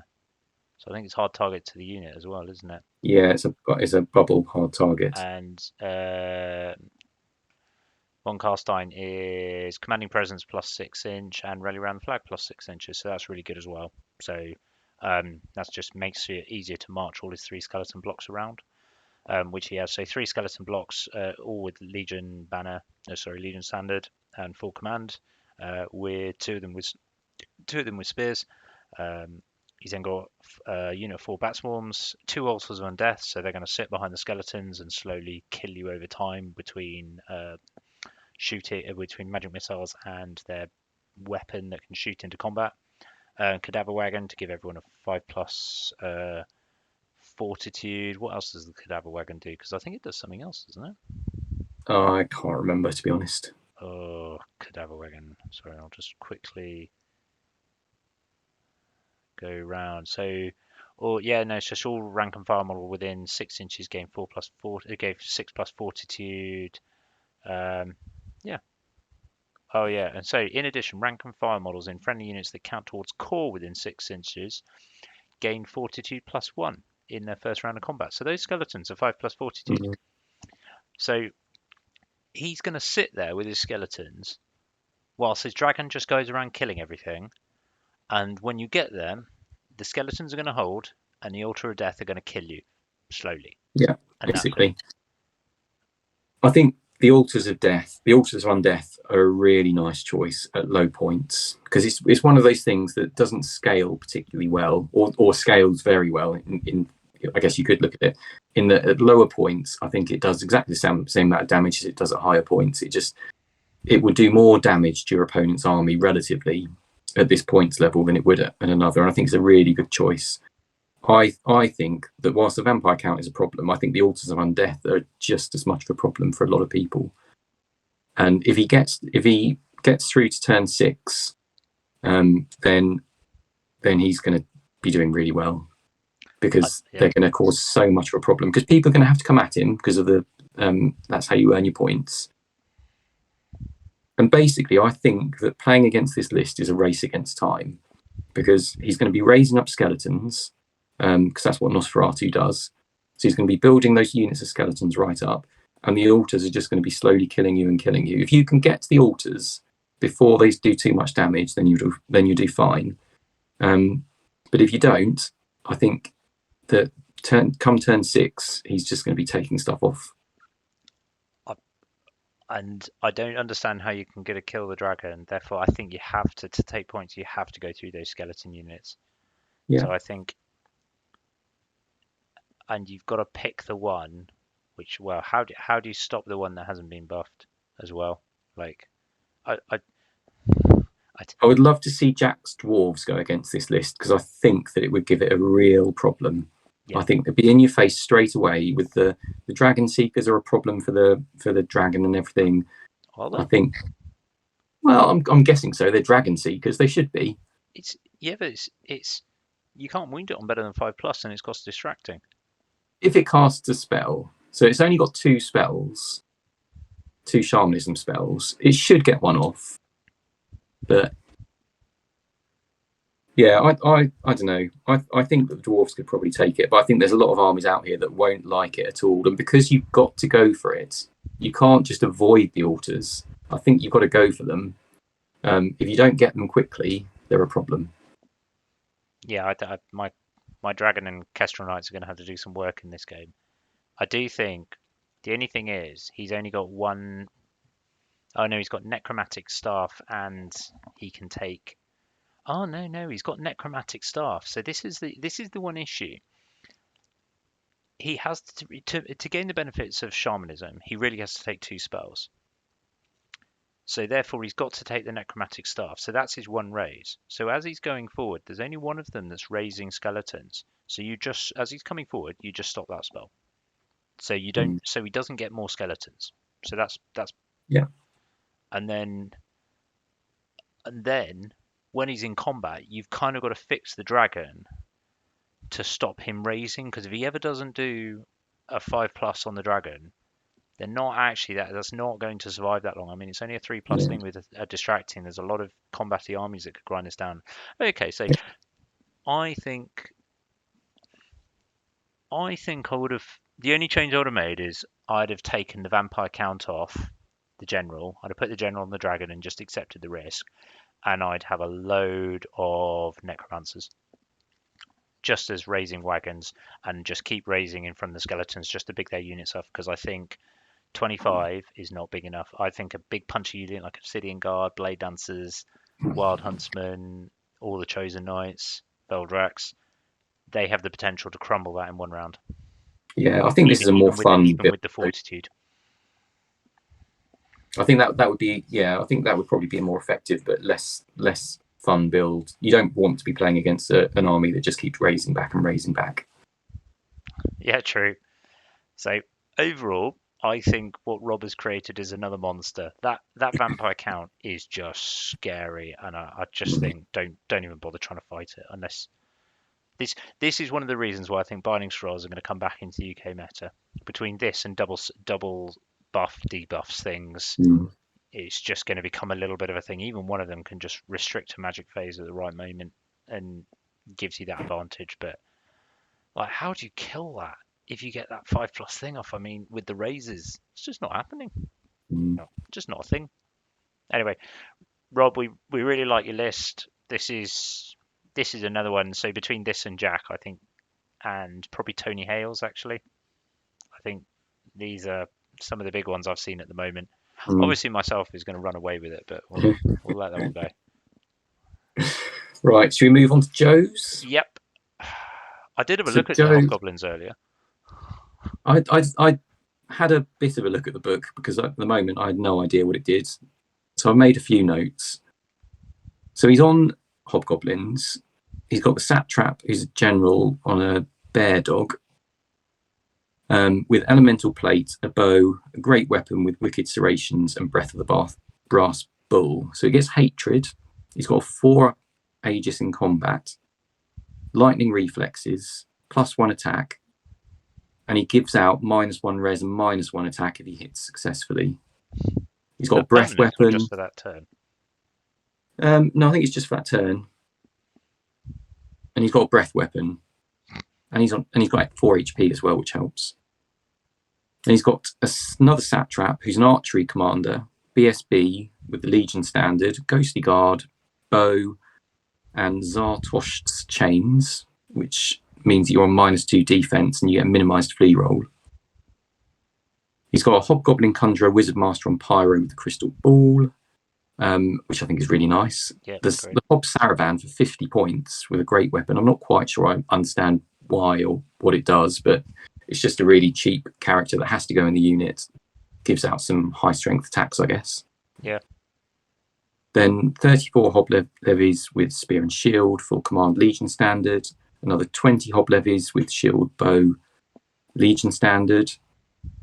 A Regimental Gogyag, which is a war platform which just gives out some stomps that goes in one of the Hob levies, presumably.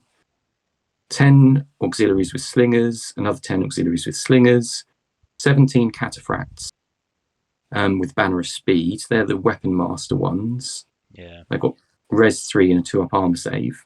Do they have bows as well? Everything's got bows. Everything's got So bows. just assume, I think apart from the Tusker Cat.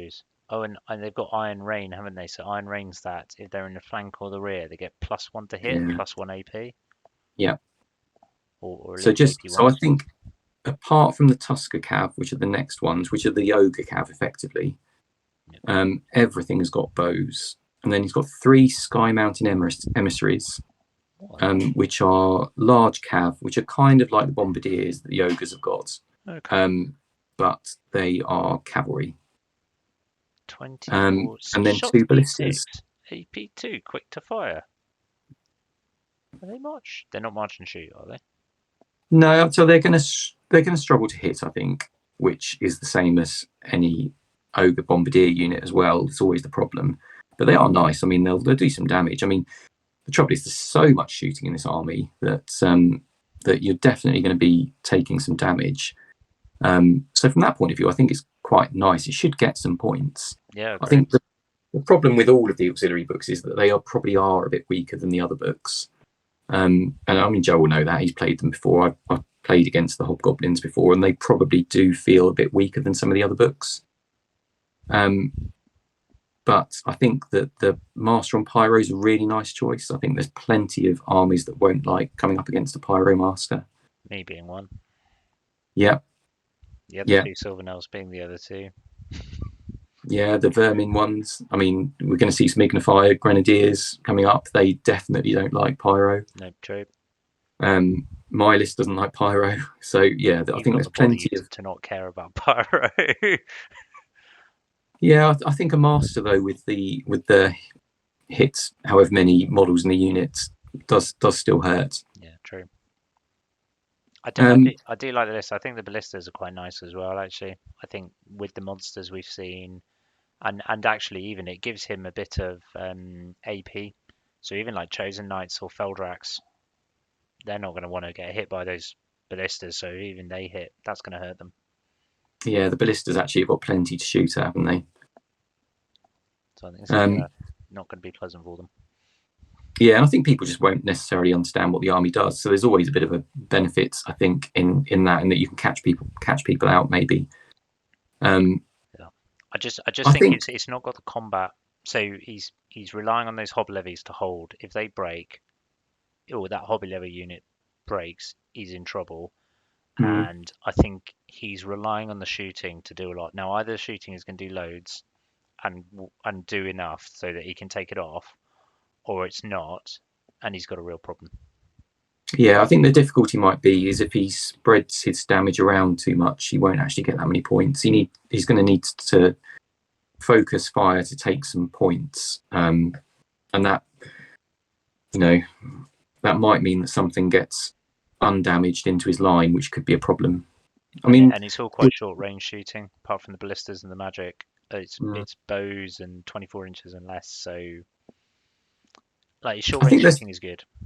I think there's some matchups where it will do fine. I think overall it's unlikely, just because of the strength of the book, I think, to be one of the podiums. But you never know. Good luck, Joe. I hope you do well with it. But yeah, it always is a bit harder, I think, with the auxiliaries. Yeah, no, absolutely. So I agree with that. I still think it's a nice list. I'd love to see it. I'm interested in what modelling opportunities there are on the board. So, good luck, Joe, from both of us. Antoine. So, I know they've been nerfed. It still looks like a lot of rats. Like, Supposedly nerfed, yeah, yes, supposedly. Well, no, they have been nerfed, but they it just have. shows how good they were before. So we've got Anton is another Spiky Cub player, so another one from Reading.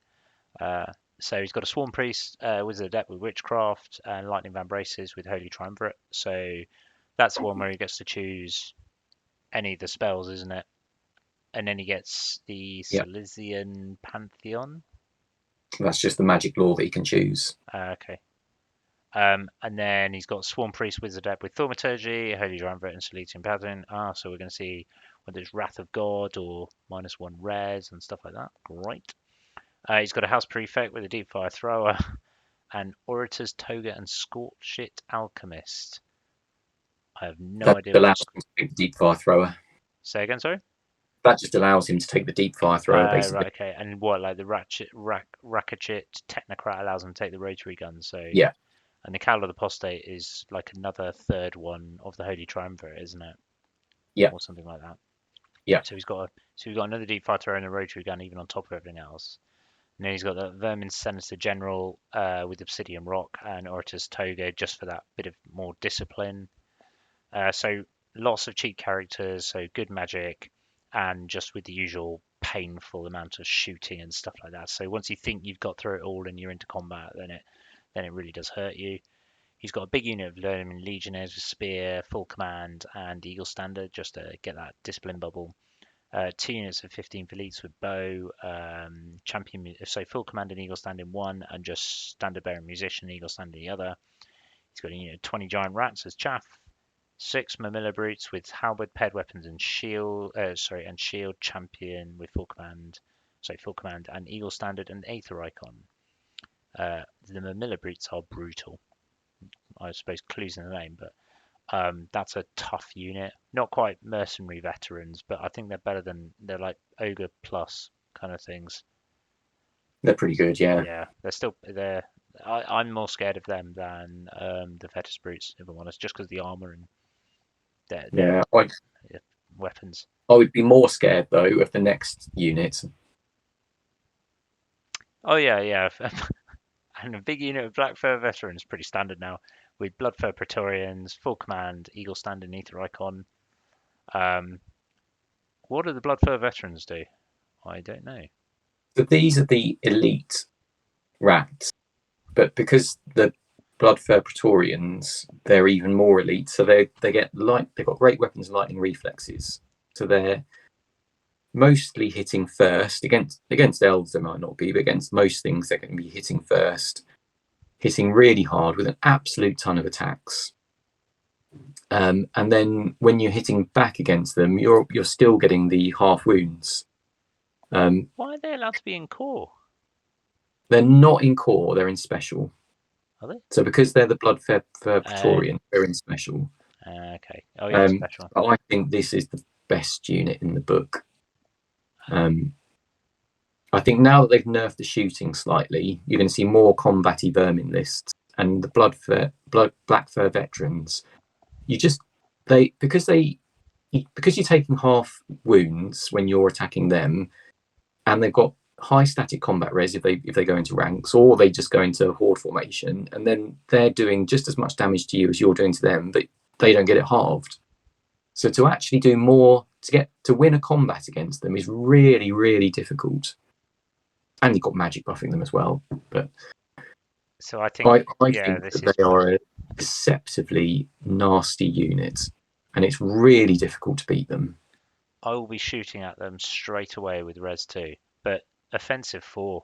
So witchcraft is strong. Does thaumaturgy affect offensive and defensive skill? I don't think it does. No. But that still means you could potentially have offensive 6 rats with great weapons and lightning reflexes.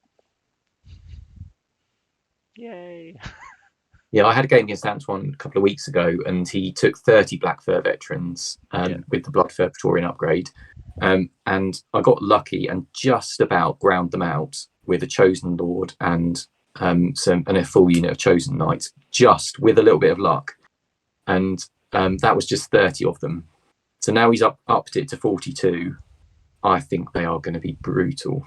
Oh, that's the thing. And then on top of that, he's still got room for 6 experimental Western team with rotary gun and 3 deep fire throws. So Yeah, just to round it off. yeah, I think it's yeah. a really good list. I think the rats are really strong still, even though they have been nerfed. I think it's still really, really strong. And if Antoine plays well, I think he'll be right up there. Yeah, I agree. I think if Anton brings his A game, this is going to be. We could have a home win. We could have a home podium at least. So go on, Antoine. Don't And rely on me.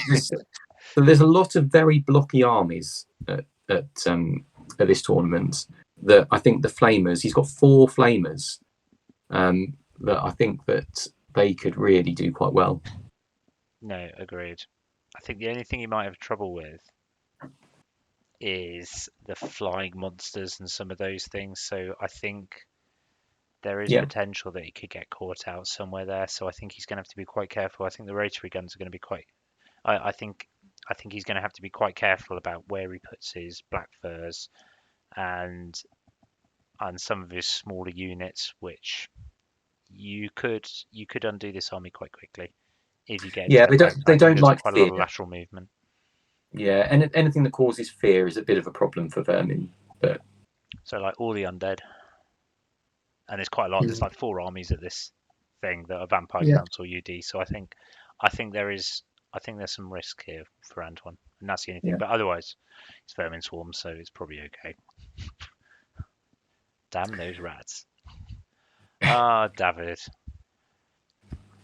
David is So shall I take David's? yes, because I've got no idea what it does. It's all No, CE well, to me. neither do I particularly. So he's on Kingdom of Equitaine. He's got a Paladin on a Pegasus Charger with a shield, Lance with Divine Judgment, Basalt Infusion, Black Knight's Tabard, Lucky Charm, and Sainted. So that's a pretty killy Lord. On a Pegasus, so it's not going to be chaffed. You're going to go in with the Flying Peg unit that we'll see in a minute. It is only 3 HP. So I don't really understand why David's gone for the Black Knight's Tabard, which is the one that you take a multi-wound hit, and then after that you become immune to multi-wound hits. Oh yeah, see potentially. So if you've only got 3 HP, that first multi-wound hit might negate the fact that you don't take any future ones because you might well be dead by then. Yeah. So we'll see. You're kind of banking on not dying to that first hit to get any use out of this item. But still, I mean, this character hits like a steam train, so it's pretty good. It's strength 8. He's got a damsel general adept on Div with Book of Arcane Mastery, a damsel adept on Druidism. Not a popular choice. Especially with knights. In fact, it's worse. So, David, you are worse than me with 2 up armor saves. Just putting it out there. Yeah. Then he's got Folk Hero, BSB, Banner of the Relentless Company, Essence of Mithril. He has got 15 Feudal Knights, full command with Stalker Standard, 30 Archers with Archery Drills, Prepared Position, and Musician, 5 Peg Knights, that's where the Lord's going to go, with a Knight Banneret, Castellan's Crest, Standard Bearer with the Banner of Roland. I mean, so the Castellan's Crest gives you reroll charges, and the Banner of Roland gives you a 4 pages on the charge, and you can't be chaffed because you're flying. So this unit has a really good chance of getting the charge that it wants, and then when it does do that, it's got a 4 pages save. So it's a really nice choice. I think that unit is really, really strong. And then he's got 30 Knights Forlorn with full command and Oriflamme, which is the one that turns off your BSB and causes fear as well, which I think is going to be good against quite a few. So, I mean, if that goes up against the rats, for example, I think that's quite a good choice. Okay. For a KOE army though, it doesn't have that many knights. No, I was thinking that, but I suppose it's got flying knights. I Hmm. quite, I've got no idea what it does. I have no idea whether I like it or not. I just, what I can see though is that paladin with hit points 3, the Inquisitor in a combat, 145 points, just takes it. That would be hilarious. One hit, D3 wounds. Or any of the artillery pieces. There's quite a few Oh of yeah. the multi-wounds artillery pieces. Rocket batteries, clipped wings. I don't know actually. It might depend on the army. I'm not sure. Yeah, that might be one to check down before you start because you've got a lot of points in a flying unit. But then he's probably safe in the peg knights from artillery, I guess. The peg knights themselves will be taking damage, but the actual character, I guess, can stay safe in the unit. I think a lot of it comes down to how much can that unit do, because I think that's really the main hammer that he's got. I'm not sure how good the Knights Forlorn are. I haven't really faced them before. I don't really think the 15 feudal knights are good enough without a character to trouble too many armies. I don't think he's got any characters to make them any better. No, because the folk hero's on foot. So I think it really does come down to the peg knights. They're going to have to do a lot of work to get the points back for David. I think they can. Yeah. I think his magic is set up to protect the peg knights between druidism and divination. You're just going to start seeing those defensive buffs, which I think is in theory good for the peg knights, but not good for any of his other army, any of the other stuff. So scrying, entwining roots, or that. But it just means that it's not great for the knights. Like there's no increase of punch there. So I think you're right. And well, I say that's my only thought because that's the only thing I recognise from actually what this does, which brings me on to my point. So, Chris, I've never played KOE since I worked out since 2017, which was my first ever tournament at the ninth age. So, if you're doing grudges, I would like to grudge David. So I'm calling you out virtually so that I actually have to play KOE and learn by pain or something like that. Or maybe I'll take you on. We'll see. We can have a paladin versus dragon in the center off. See if that works. Yeah, no. So David, I'm challenging you literally. So as a KOE player, you can't really go against it as well. Rules of chivalry. um, so yes, yeah. Otherwise, I've got no idea what it does. Apart from, I think the magic's quite defensive, and that's either going to be really, really good and annoying, or not give him the punch that he needs outside that Pegasus unit, which I think is the risk. No, I agree. Has he got any witchcraft on there? No, I don't think so. So the folk hero doesn't do anything because some of them do stuff, don't they? No, he's the BSB version. Okay. Yeah. Anyway, right. So hopefully David accepts, and I can give you a rundown of what it does later. Got no idea. Right. Next one. Ben. Me. Oh, right. Run this through your list. I really like this one. So I have got a Goblin Witch Doctor on a wolf who's an adept on witchcraft with the magical heirloom and talisman of the void. I've got 2 Goblin apprentices on wolf chariots, one with pyro, one with thalm. I've got a Goblin King on a wolf with heavy armor, obsidian rock, and crown of autocracy. So essentially, the Goblin King and the wolf adept go in a bunker of wolf riders and just try not to die for as long as possible. I'm not overly keen on all the Evo mages out there because they are slightly susceptible to being sniped, but yeah, hopefully they can stay alive and give out the discipline and everything. And then the rest of the list is 2 units of 30 cave goblins with a couple of mad gits in, and another 30 cave goblins with 2 mad gits in, both units with bows. The bunker of wolf raiders with bows. 3 units of 24 Nashers, a Nasher wrecking team, 3 scrap wagons, and a green idol BSB. So, as I kind of said at the start, what it does is just trade points. So it dies really easily. So I think whoever plays against me is probably going to pick up a lot of points because most of my list just crumples like paper. But I've got 5 chariots. I've got Gnasher herds, which if you kill them, they explode. I've got a wrecking team, which, hopefully, you have to give up some points to take that out. I've got lots of bow shots.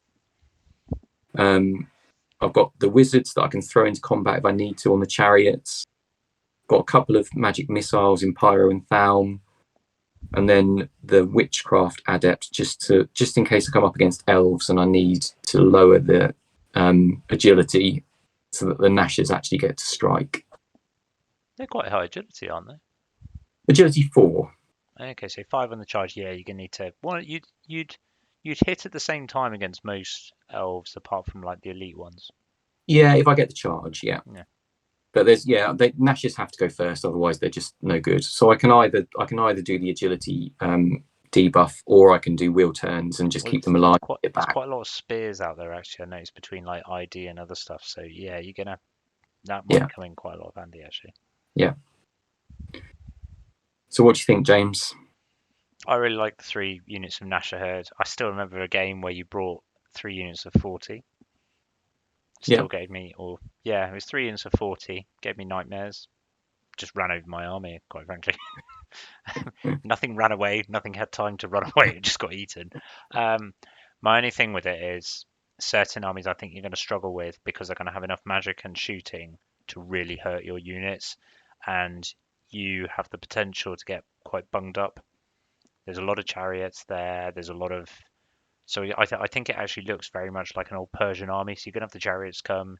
You're then going to have your basic Gnashers, and then you're going to have your goblins. But it means that if they've got quite a bit of shooting and magic, I think you could start losing those units quite quickly. And I have got some. What do cave goblins do? So cave goblins just allow you to take the maggots, basically. Okay, so and maggots, are they the ones that jump out and do 2d6 or whatever? Yeah, so you throw them out the units, and they're just a grenade, basically. You throw out the units. So I think it's a fun list. I think you're right. It's going to trade well, but I think you're going to struggle if someone's got a lot of shooting. I think that looking at the other lists, there's a lot out there that I don't want to fight. I don't know. I wanted to do it as a fun list as much as anything else. It's got loads of random movement in it, loads of impact hits. It hopefully is a fun list to play with and against, I think. I think you've got the potential to overwhelm people, which I think is important in this, because as long as you get more points than they do, you win. So I think I don't mind losing the whole army. I just want to take as many points as possible. Yeah, I think this army will be good for that. So I think it's a good list. I just think certain armies won't give you that. So I think if you play my army, I think you're going to have problems because you won't be able to tie me down, and I'll shoot off everything that I don't want to. Yeah. So I think my army you might have trouble with, and some of the Sylvan elf armies, but I think the rest you will actually just because I think you'll have a good time. So a good list, a good fun list for this kind of tournament as well. Next one, another Vermin swarm. So Ollie Deacon, I'll take this one. So we've got a Vermin Senator with General Pistols. They've got Storm Rockets, Crystal Ball, and Darkstone Detonator. I'm guessing that blows up or something. Yeah, it blows up the tunnels. Oh, right, okay. Yep, that's cool. A House Prefect with Defire Thrower, usual thing. A House Prefect Praetorian Brute with Pistol and Redenium Bullets with Something's Lyre and Fetis Fleshmaster. So I'm guessing that goes into Fetis Brutes and basically makes them quite punchy. Yeah, it does something off them up. I can't remember what. He's got another one of those as well, so I'm guessing one will go in each of the Fetis Brutes. He's got 46 Black Fur Veterans, but without the Praetorian thing, with Eagle standards, so just basic ones. He's got a unit of 50 Vermin Slaves with tunneling tools. So does that mean he gets extra, or they can come through? He gets a tunnel marker. Okay. Which he can then blow up. Okay. He's got 15 Vermin elites with sling, musician, standard bearer with eagle standard, 30 plague disciples, great weapon. I do like this unit. I think it's a really good one because they're unbreakable and it's just a painful unit to try and chew through. Yeah. He's got 206 fetish brutes. Mm. I don't think they're big enough. I Um, don't. I think if you've got enough shooting, they're not big enough. But as lots of people don't have shooting, maybe it's okay. But there's a lot of pyro out there and stuff like that, and strength 4, magic, missile, and shooting will just take those units off. I think that they'll still hit hard. So if he manages to get them into combat, 6, even though you most commonly see them in bigger units, I think they'll still hit hard enough. I think it's just whether he gets to combat with them. I guess there's other things you want to shoot off as well. It's the trouble. Yeah, true. Not nothing more so than the Ignifier Grenadiers. Yeah, 3 units of 8. So he's got 10 giant rats and chaff unit, and then 3 units of 8 ignified grenadiers. So anyone with monsters and stuff like that. So these are things that could kill that vampire lord. It could be really troublesome. So was it two Yeah, shots hitting on a 4 or 5 plus? Yeah, that's not going to be fun. And then 2 units of 10 Shadowfair Stalkers with throwing weapons. They're quite dangerous as well, actually, because I think they're poisoned. they don't think they're. I don't think they're poison. They've got quite high AP though. I think. Yeah. So They're, yeah, sorry, they got quite a high AP. So I think between them and the Ignifiers, it's quite short range shooting. But if you don't deal with them, mm, they're going to hurt you. yeah, Um, and they come out the tunnels, don't they, as well?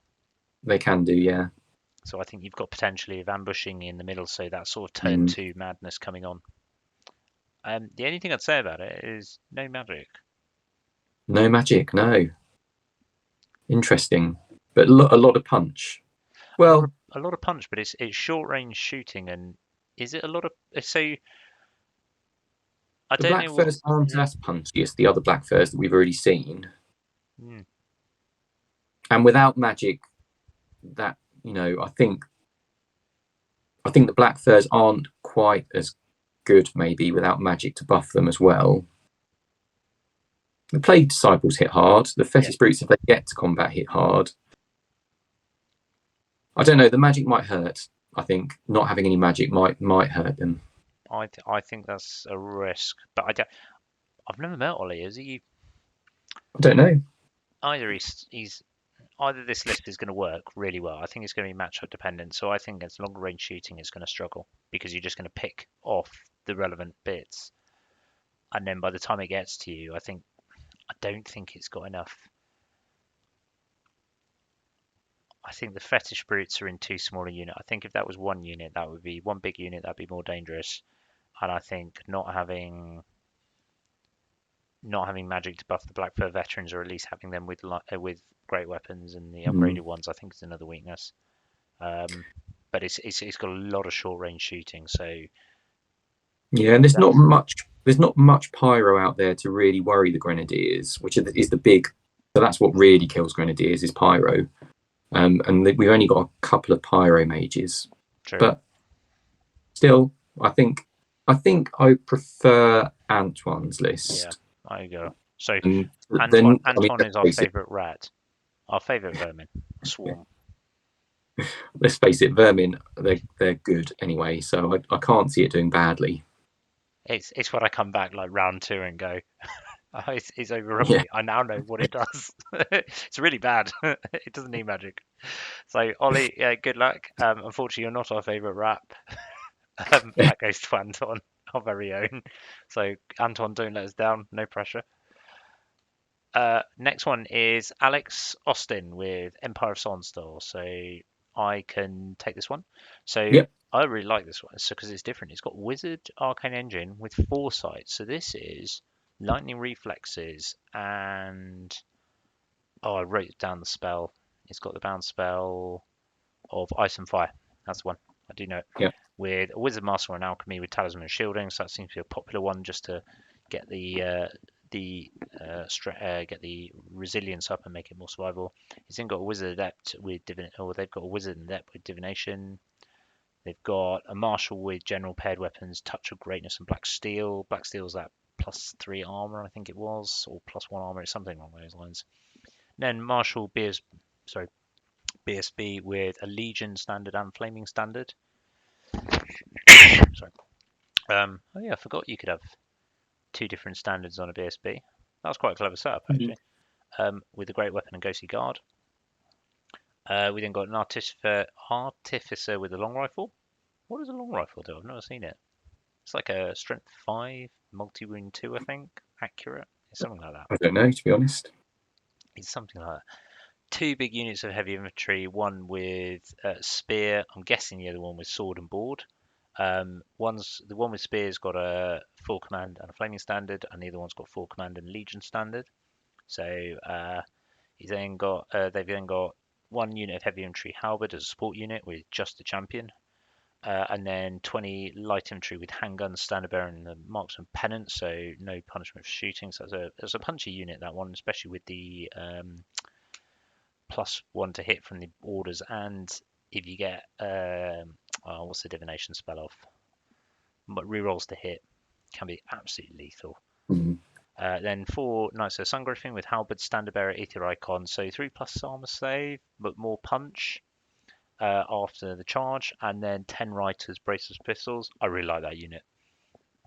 It's as a fast cav unit, just running around, riding up into your face and just punching with the pistols. Because then it's also, once you've charged them, actually, you get the stand and shoot, and then they're quite punch. They're reasonably punchy in combat for only a unit of only 310 points. And then an artillery volley gun. So, what are your thoughts, Ben? So she's gone quite heavy in core. So 1,240 odd points in core, which I worry that that's taking punch away from the list by putting more into those kind of big infantry units in core. I think, with the arcane engine, they can punch above their weight. I think they can do a decent amount of damage.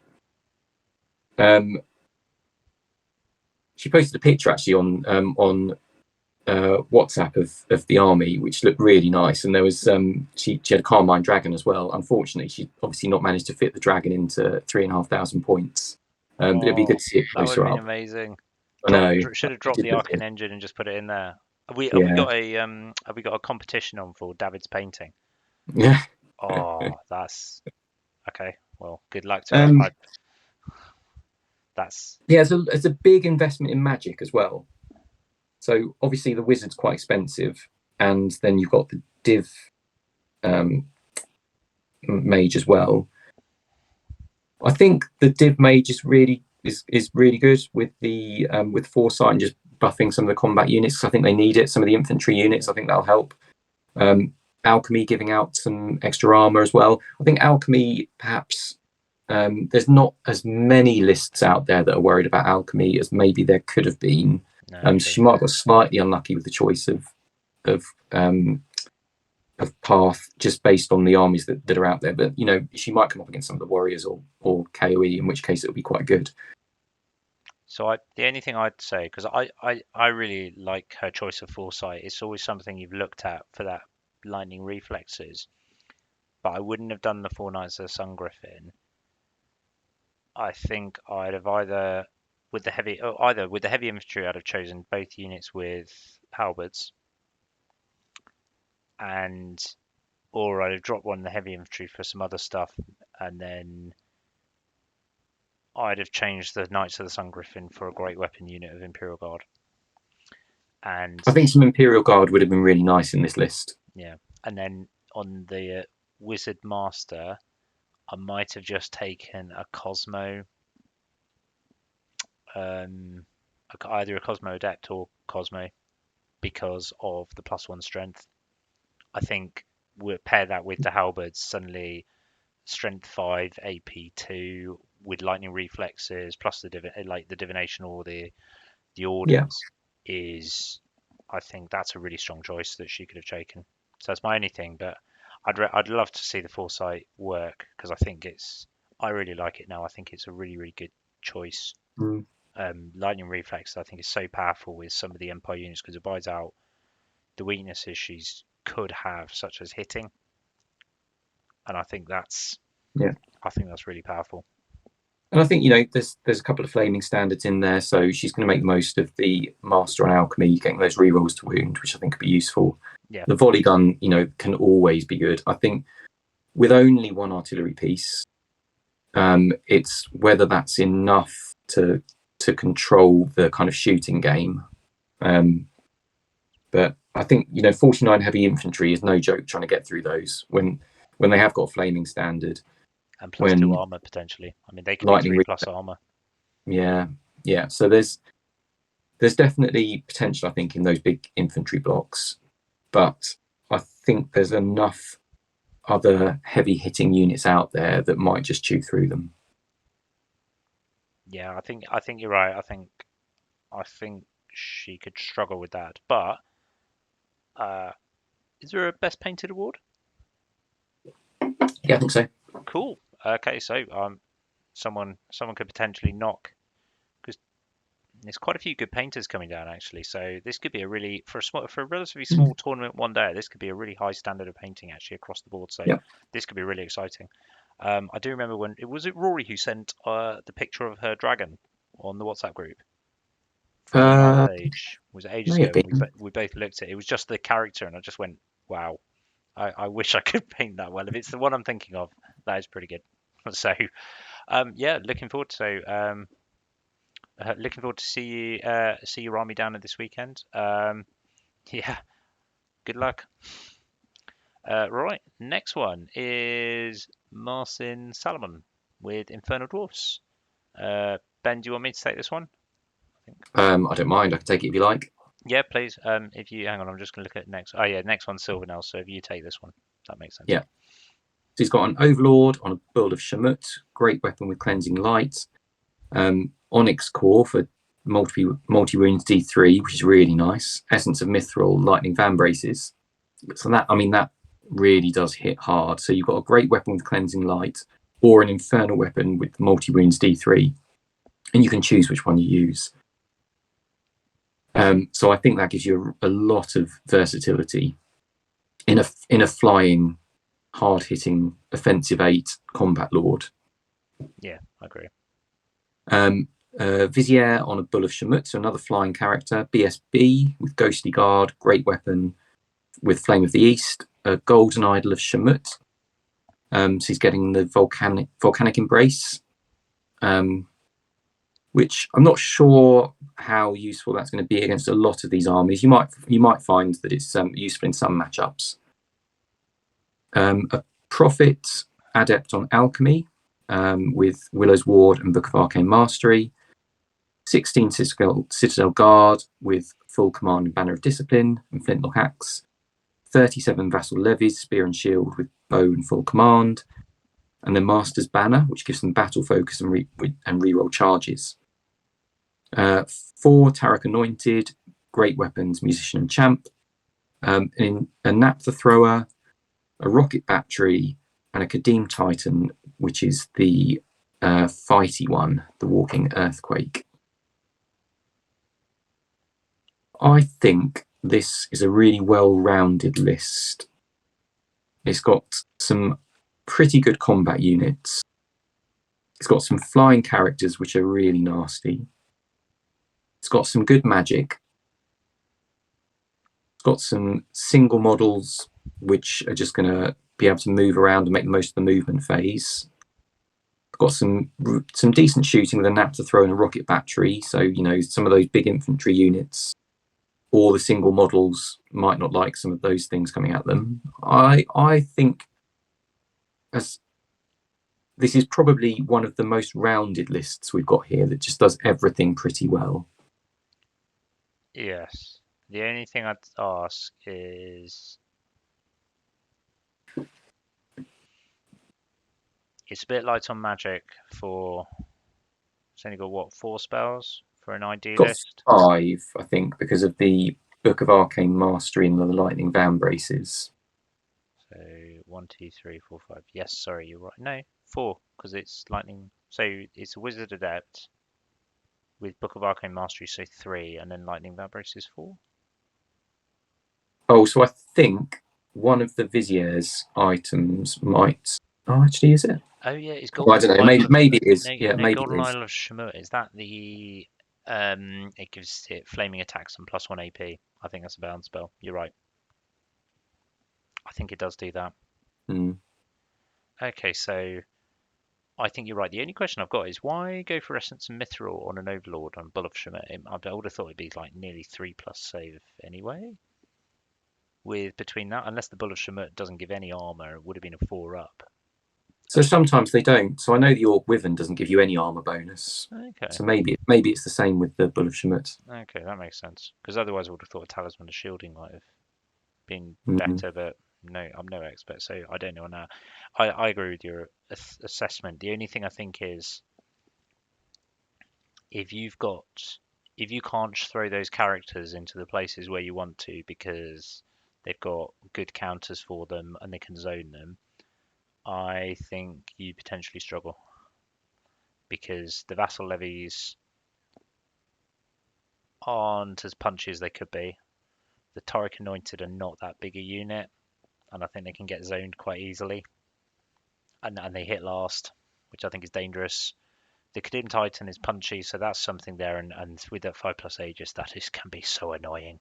So the Mm. 5+ Aegis turns up, that's a really good unit, but if it doesn't, it like a tree father can fall over like dried grass, and that's my only thought. And then the shooting bit between, so the rocket battery is, but you can mitigate that just by being out of the range. I love just deploying out of range of ID Mm. artillery. It's not long enough range, Yeah. so I sit there. So it's my only thought with that is if you can't use the characters and get them in and cause problems, I think that's my one thing with it. I don't think it's going to have as good a time as it wants. It doesn't do something really well, which I think ID needs to.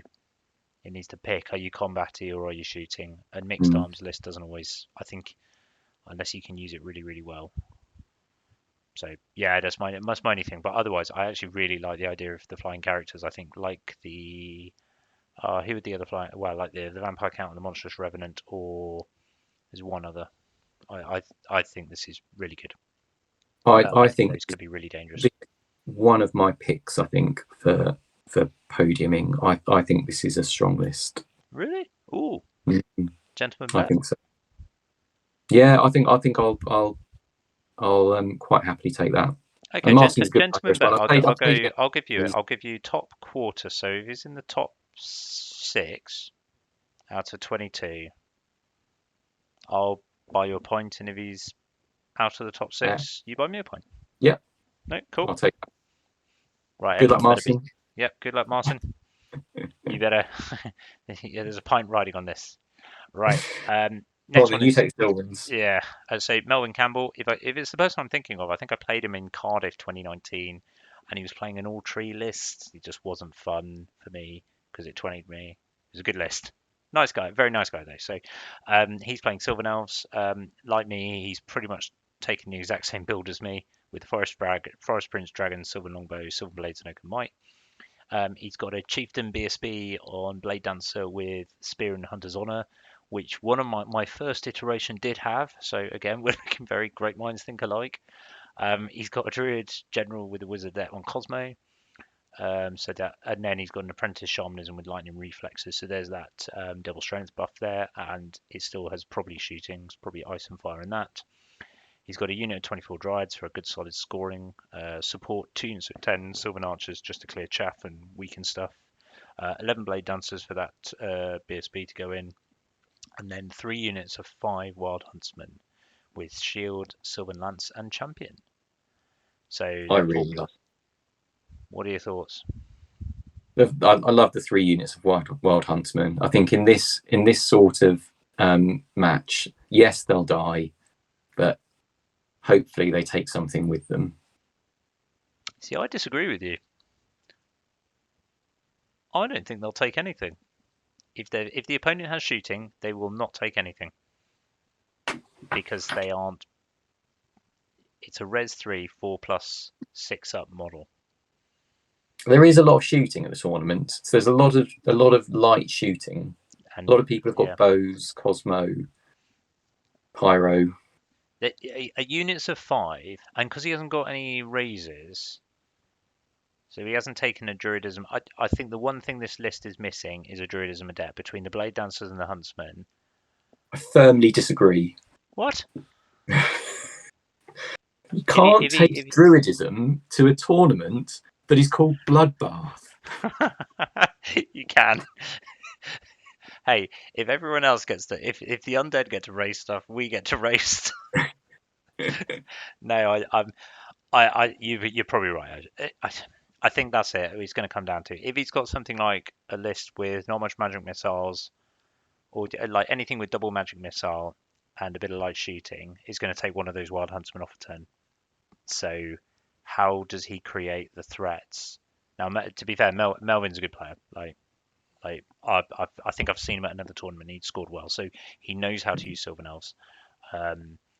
And don't let that underestimate you. But my worry is that the Blade Dancers, because they've only MR2, mind you, I'm only running MR1, aren't I? But I have got Druidism to keep them alive a bit. Mm. So I'd say you're sort of in a race against time about whether they get in. So first turn I think is really important for this list just to get across the board.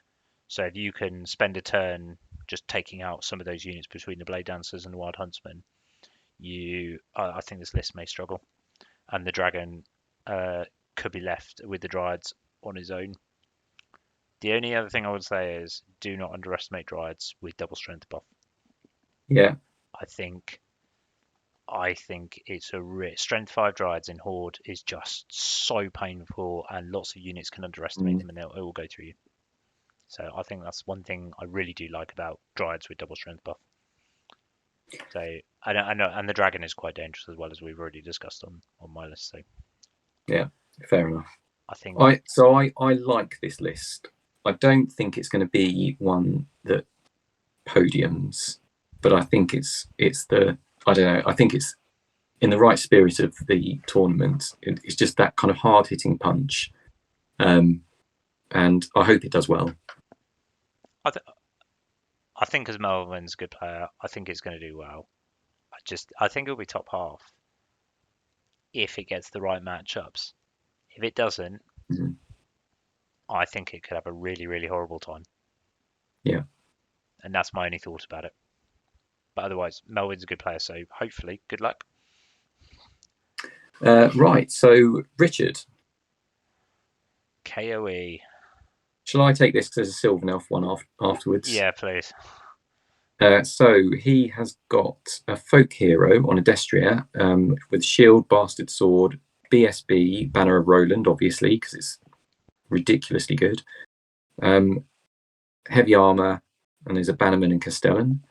It's got a damsel on a unicorn, who's an adept on Div with a Book of Arcane Mastery. An Equitaine Lord, who's a general on Adestria with shield, a lance with Uther's metal, which basically gives you a kind of bolt thrower hit in combat. 9 feudal knights with a champion musician standard bearer with relic shroud, which is a bound spell. I think it's the bound KOE hereditary spell. 9 feudal knights with a champion musician standard. 9 knights resplendent, really like that. Knights of the court, champion, Castellan's crest for reroll charges, musician, and a banner of speed. So movement 9, rerolling charges, and they hit like a real ton of bricks. And you've possibly got one of the characters in there as well. One, if not both of the characters. I don't know. So I think that unit is horrendous when it charges. 3 peg knights, 5 yeoman outriders as chaff, 8 hooded men with longbows, and a fey knight who's the champion of the Green Knight. And I think this really comes down to those Knights Resplendent and whether they can charge stuff. Because if they do, they pretty much just take it off. I would agree. I do know Knights Resplendent are bad. Well, bad if you played them, great if you are playing them. The only thing I think I'd say about this list is you're maybe a bit light on chaff to fix your opponent. And I think if you can get rid of the Yeoman Outriders, the hooded men are not really maneuverable enough to be getting in the way, but you might have to, and you might end up using your Pegasus Knights and your Fey Knight to create that fix, and I think you could end up in a real trouble there. Mm. And that's my only thought on that. Otherwise, I do think it's a much more classic KOE list, isn't it? It's very Got some knights in it. exactly. Unlike David, who's It's much taken a more KOE eighth list with edition, and infantry. it's like old Warhammer Fantasy. This a knight army using knights. We Yeah, like. I played Richard in Bristol as well, Okay, and he's speed painted a KOE army, if you can believe that, that's not um, possible. to That's not human. to a really good standard as well. I mean, Oh, that's cool. I can, it's not like you can dip them, is it? You've got to put some time in, and it looked really good. Oh, that's good. For an army that had only taken him a few weeks to paint, it was ridiculous, really. Okay, Um, fair one. yeah, I So, mean, I don't know enough about KOE to know really how good the list is, but all I know is that I don't want those Knights Resplendents charging me. no, fair one. Okay, so I'll note that one. So, Richard, good luck. We like your list. Well, if Ben likes your list, that's good. I just know it's got knights in, so I like it for that reason. I just think it might be slightly light on chaff and get fixed, but otherwise, um, don't take my word for it because I know nothing about the KOE. But otherwise, good luck. And now Artem Kahansky.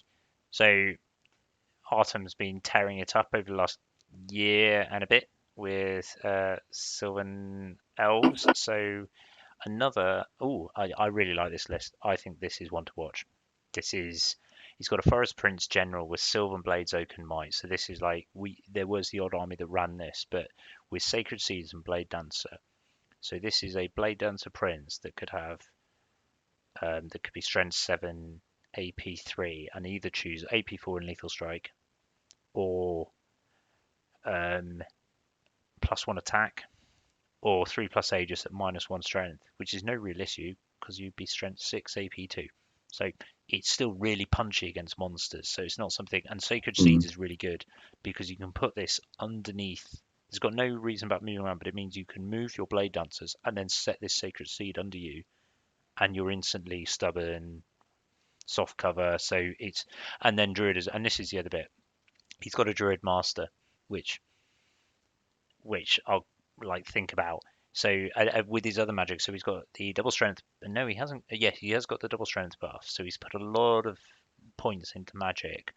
But you're going to have this really difficult decision, which I'll talk about after I've gone through the rest of this. So next, he's got a Chieftain BSB with Spirits of the Whirlwind. So that's Sylvan Blade buff with +1 attack, +1 strength to make it strength 5 and lethal strike. With Blade Dancer, just to give them that rerollable leadership check. 15 silvers and archers with Banner of Discipline, which where those archers are probably with the druids are going. 2 units of Heath Riders with Shielded Musician for the scoring, and a unit of Heath Hunters for a bit more chaff. And then 2 units of 12 Blade Dancers with Ether Icon and a Tree Father. So this is why I really like it. One, because the Druidism works really well with Tree Father, but you've got this really, really horrible option with Blade Dancers. Do you A, stop Stoneskin, or B, have Strength 6 Blade Dancers? Mm. Decisions. And Blade Dancer, and this is the other thing. I'm pretty sure that Druidism Stoneskin is 9+ to cast, and if he's in a wood, which he probably is, so he's going to have a wood Yeah. deployed anyway. One of them's going to go in, and he's got another wood he can deploy in. So that's Yeah. -1 plus a master. So he's only got to roll 7 on Stoneskin. Yeah. So if you think about it, so he's got to roll 7 on Stoneskin, so that's 3 dice. And let's say he's got an 8 magic phase. He's got 5 more dice to throw at a 6+ and an 8, and then a 3 at an 8. So that's what I mean. Like, it's a really, really, really well thought out magic phase with the 2 units of Blade Dancers. I really like this list because how do you deal with that? So I know the Master on Druidism is a good choice. I just Don't I'm like not it. sure it's the fun choice. Oh, it's not the fun choice here. This is a real bugger's bundle when it comes to magic. So Yeah. he is absolutely. I think hats off to you, Artem. You have done something else and found this really really. I think you'll see a lot of this in 4,500 points because between this and Tree Fathers, like I think at 4,500 points, you just and just think about the Forest Prince. So either you've got a 3+ Aegis with Strength 8, AP 4, or you're wounding it on 5+ with potentially Strength um, with Strength 8, AP 4. He's That's got a that. lot. Sorry. He's got a lot of chaff. Yeah. So I think this is the bit where I, yeah, I think that's okay though. I think I think one of the issues with the Blade Dancers is you need to fix your opponent to get them in, and I also think it just means he's got some cheap stuff to go and get those 500 points for scoring while his Blade Dancers are killing you. The only thing on this army is if you've got enough magic missiles and focus firing, you could take out those Blade Dancers. And Yeah. once you've taken them out, there's no point in having Druidism. So I think that's the one weakness, and it could potentially be quite narrow. I think what he's a tree Mm. father on one flank. The other flank is pretty open. Yeah, true. So it's the only two things that I can see having a problem with this. But otherwise, um, if you try and charge those blade dancers with that magic setup, unless you've got rid of it, I think you're going to have real issues. Yeah. So I really like it. Um, yeah, I think this is one that's going to catch people out. Okay. Yeah. We'll look out for Artem. Yeah. Next one, Darren Williamson and Highborn. Do you want to take this? Yeah, I can take this. That's fine. So Darren wrote this list in about 15 minutes, I think, because he had forgotten about the list submission deadline, and so it was written pretty quickly. So, Certainly has and the actually, I smallest think number of units on it. yeah. So he's gone Highborn elves. He's got a mage on a dragon who's a master on Cosmo with the heirloom for 875 points. He's got a commander BSB with the protection of Dorak, great weapon with supernatural dexterity, who's a huntsman. He's got 26 Sea Guard, 5 Reavers, 12 Archers, 30 Sword Masters with the War Banner of Rhymer. That's a hell of a lot of Sword Masters. 7 Rhymer Knights and an Initiate of the Fiery Heart. Those Sword Masters, that's a hell of a lot of them, isn't it? They are going to mess some stuff up because you can't shoot off 30 of them before they get into combat. Hold my beer.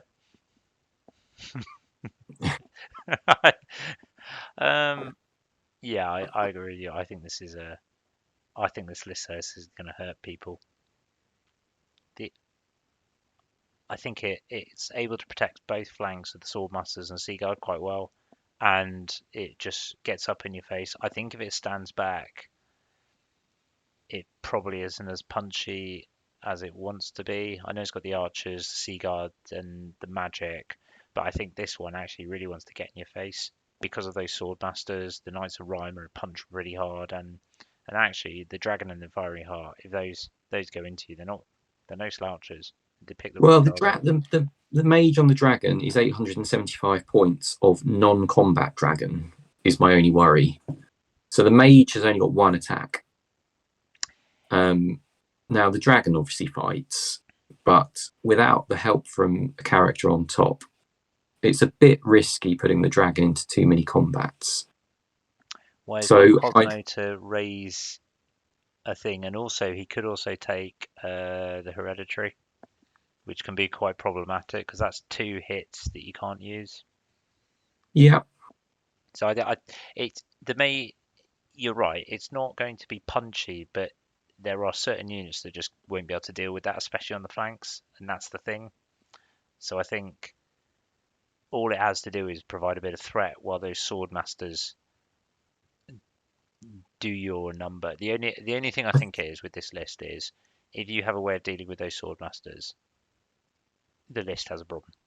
Yeah, and I think so. People will get through the sword masters. They might lose a bit of stuff on the way. They will get through them. And I think that once they've gone, it's difficult to see what else in the list is going to be too threatening. The Rhymer Knights are quite nasty when they charge, but I worry that once the sword masters have gone, the list might fall apart a little bit. I agree, and I think, yeah, I think that's the thing. Though I think it will take points because in Magic and eventually everything will add up. But I think it's not got that other element. The sword masters will just be target number one because they're 5+ ages, they're res 3. Let's get rid of them, and it's 700 points. Yeah. I mean, over 6 turns, any shooting is going to deal with that with Magic. So I think that's the one weakness we'd have with it. So, Darren, nice. It was an easier one to review because it's the shortest easily. So, but yeah, no, I still think it'd be funny to see if those swordmasters get intact into anyone's unit because then bye bye unit at least. So, I think they have the potential to take their points back, but there is a high risk that they kill a unit of like 400 points and then get destroyed. Yeah, And I think no, I agree. that's something they could do all game. So, Darren, prove us wrong. So the last list is Alex, who's on Warriors. Do you want me to take the Warriors Yeah, list? you take the Warriors one because you know what this does. So he's got a Feldrak Ancestor with a Halberd, Supernatural Dexterity, which is a really nice build. I've used that before. That's really solid. A Sorcerer who's an Evo Adept on a Chariot with an extra spell. A Sorcerer who's an Alchemy Adept on a Chariot. I really like the Chariot builds.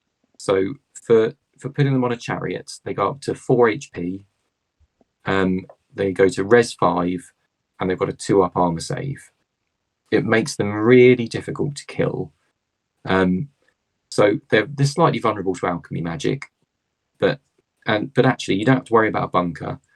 And there's normally other stuff in a warriors list that you want to take out rather than the chariots that are sitting there.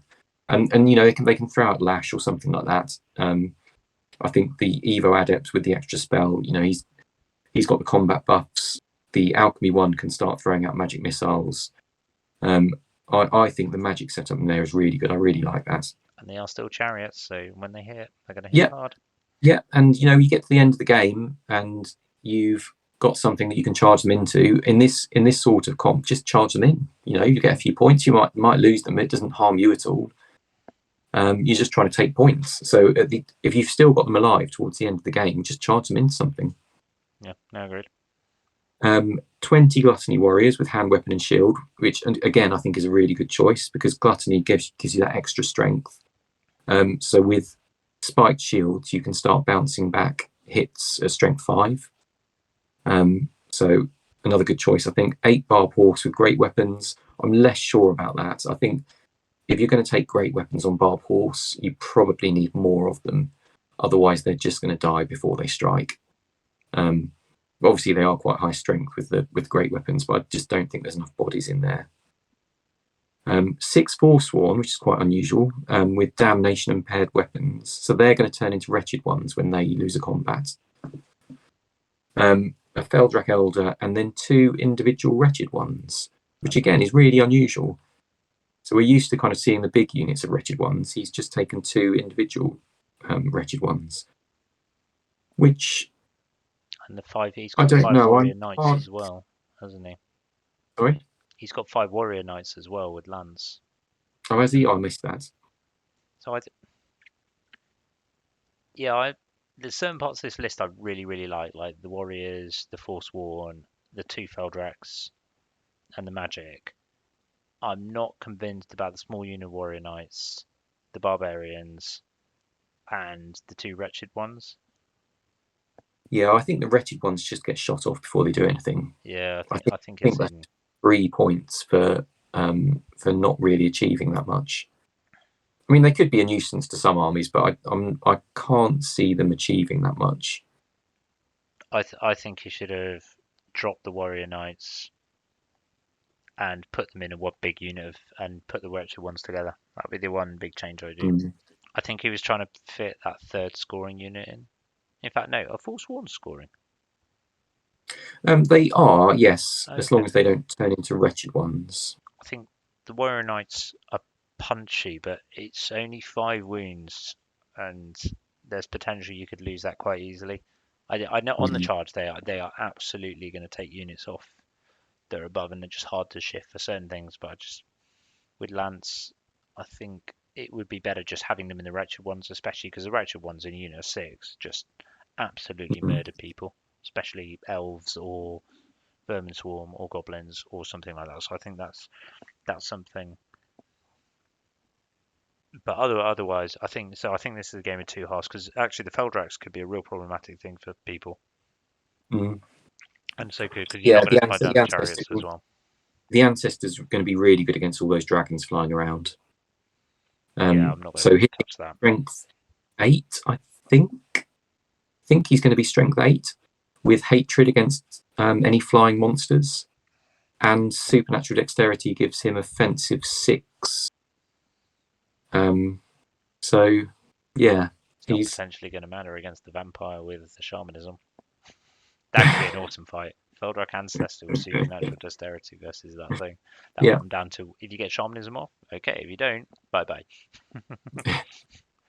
So yeah, no, true. Although you've got rerolls to wound there as well with Evo, so oh yeah, rerolls okay, yeah, no, reroll 5s. But yeah, no. So I can't. I'll take that back. So yeah, I think Alex, we yeah, I agree. Game a list of two halves where I think there's some really good elements here, and then I just think there's some points to be taken in the wretched ones, the warrior knights and the barbarians, and mm, it just makes the rest of the list look less dangerous. yeah, I agree. I could be completely wrong on this, but that's my first initial thoughts on it. No, but otherwise, still a cool list. And now we're on to the final one, the spare list, which I know you're. I'll go through this last one just to finish off. So we got a Goblin King with General and +1 Discipline on which a Forest Goblin with poison attacks on a Gargantula. Love that. I love that build with paired weapons, Shield Breaker, Light Armor, and Obsidian Rock. Yeah, it's just a cool build that, and it's just lots of pain when you're playing. It's got a Goblin Witch Doctor, Forest Goblin again with Wizard Master and Pyromancy when Lightning Band races. So it's going to be punching out a lot of pain in terms of magic. That just looks like he's trying to go for lots of magic missiles, and he's gonna hurt you on the way in. He's got 2 units of forest goblins with spear shield. One's got musician and champion only, and one's got standard bearer with green tide. Green tide, what does that do again? That's like, That gives you fight an extra rank. ooh, okay, yeah. So that unit could be really quite punchy with the poison, doesn't it? He's then got another unit, 20 forest goblins with bow and creepers, which is what? Creepers? Skirmish, so that's a bunker basically. Oh, okay, so that's where his witch hot is going. Yeah, He's got 6 trolls with cave troll, so that's still gets the extra 40. armor and magic res. Ooh, okay, that could be quite good in this meta. 5 goblin, good protection from pyro. So 2 units of 5 goblin raised with forest goblin, poison attacks, scuttler spiders, shield lance, and bow. I really like those units as chaff. Are they scout as well? Yeah, Yeah, that's right. Yeah, he's then got 2 green high catapults with splatterer. And a giant club with Big Brother, so just a bit bigger and a bit harder to kill. Um, as a spare list, I think it's quite easy to push around whilst also doing lots of other stuff you're having to do on your tournament day. Um, so yeah, I just think it's very uncomplicated. It's got some blocks to hold you up. It's got some trolls that are a bit of fun. Some nice chaff just to run around and shoot you a lot. I think it will take points, but I think if you can kill the Gargantula, you probably can deal with the rest of the army, if I'm honest. Unless these splatterers start turning up and just taking off the units that are big, I think that's and and as long as you because the the unit that's the bunker for the witch doctor is potentially quite vulnerable as well. I think, especially with all the number of flying yeah, characters we've seen around, that thing yeah. is It is not only movement. surviving. Yeah, I think that's So fair. this is my list because Chris doesn't have a ninth age army that he can readily get out at the moment. So I pulled this together for him. I don't think we're going to need it because we've got a full we've got an even number of players, hopefully. So unless somebody drops out, we won't be needing it. I think it's a slightly underpowered list, which is probably what you want in a spare list. The forest goblins aren't all that great, and like you say, the bunker's a bit vulnerable. But hopefully, this is just a good fun list that people can play against if we need it. I like forest goblins. They're one of those iconic things that I quite like. So Yeah. yeah, I really like the list. I just think, and I love the Gargantula. Not playing it, but I love the idea. No, so but otherwise, thank you, Chris, for organising it. One to last bit. I think this is the closing one. If you had to pick one army, Ben, that's your one you think is going to be the top army, and then one that you think, in fact, pick three. Pick three armies that you think are going to be podiuming. So my top three, I think I'm going to go third. I'm going to say Antoine. So I Yep. think the Vermin are still strong. I think he's got a really good list there. I think the Black Fur veterans are nasty, the Flamers and everything. I think he'll do well with that. I know you don't agree, but I'm going to put Marcin in second with his Infernal Dwarves. I think it's just a good all round list. I think unless he has a bad matchup that puts him into problems, I think he's a good player as well. I think he'll do well with it. And then I'm going to go right back to our first list and say Tony with the Undying dynasties. I think is a really strong list, and that's so I'm going to say Tony, you're going to win. That's my that's my um, that's my opinion. Okay, so I'm gonna go. Ooh, so I'm gonna go in the other way. So I think, just trying to think about the lists. I think Jack Austin's going to come. So I think Tony Hale's going to come third. I think Jack Austin's going to come second, and then I think Rob Jenkins' Vampire Army with the Dragon and the Altar of Death's going to come first. That's my reckon. So we've got two different lists there, and we've got a gentleman bet on Marcin's list. So I think Yeah, that's a good round one. Um, yeah, no. So thank you for listening. If you've listened and persevered, we've got on for 2 hours 32 minutes. I think I said to my wife this was going to be an hour and a half. I So definitely possibly did. not.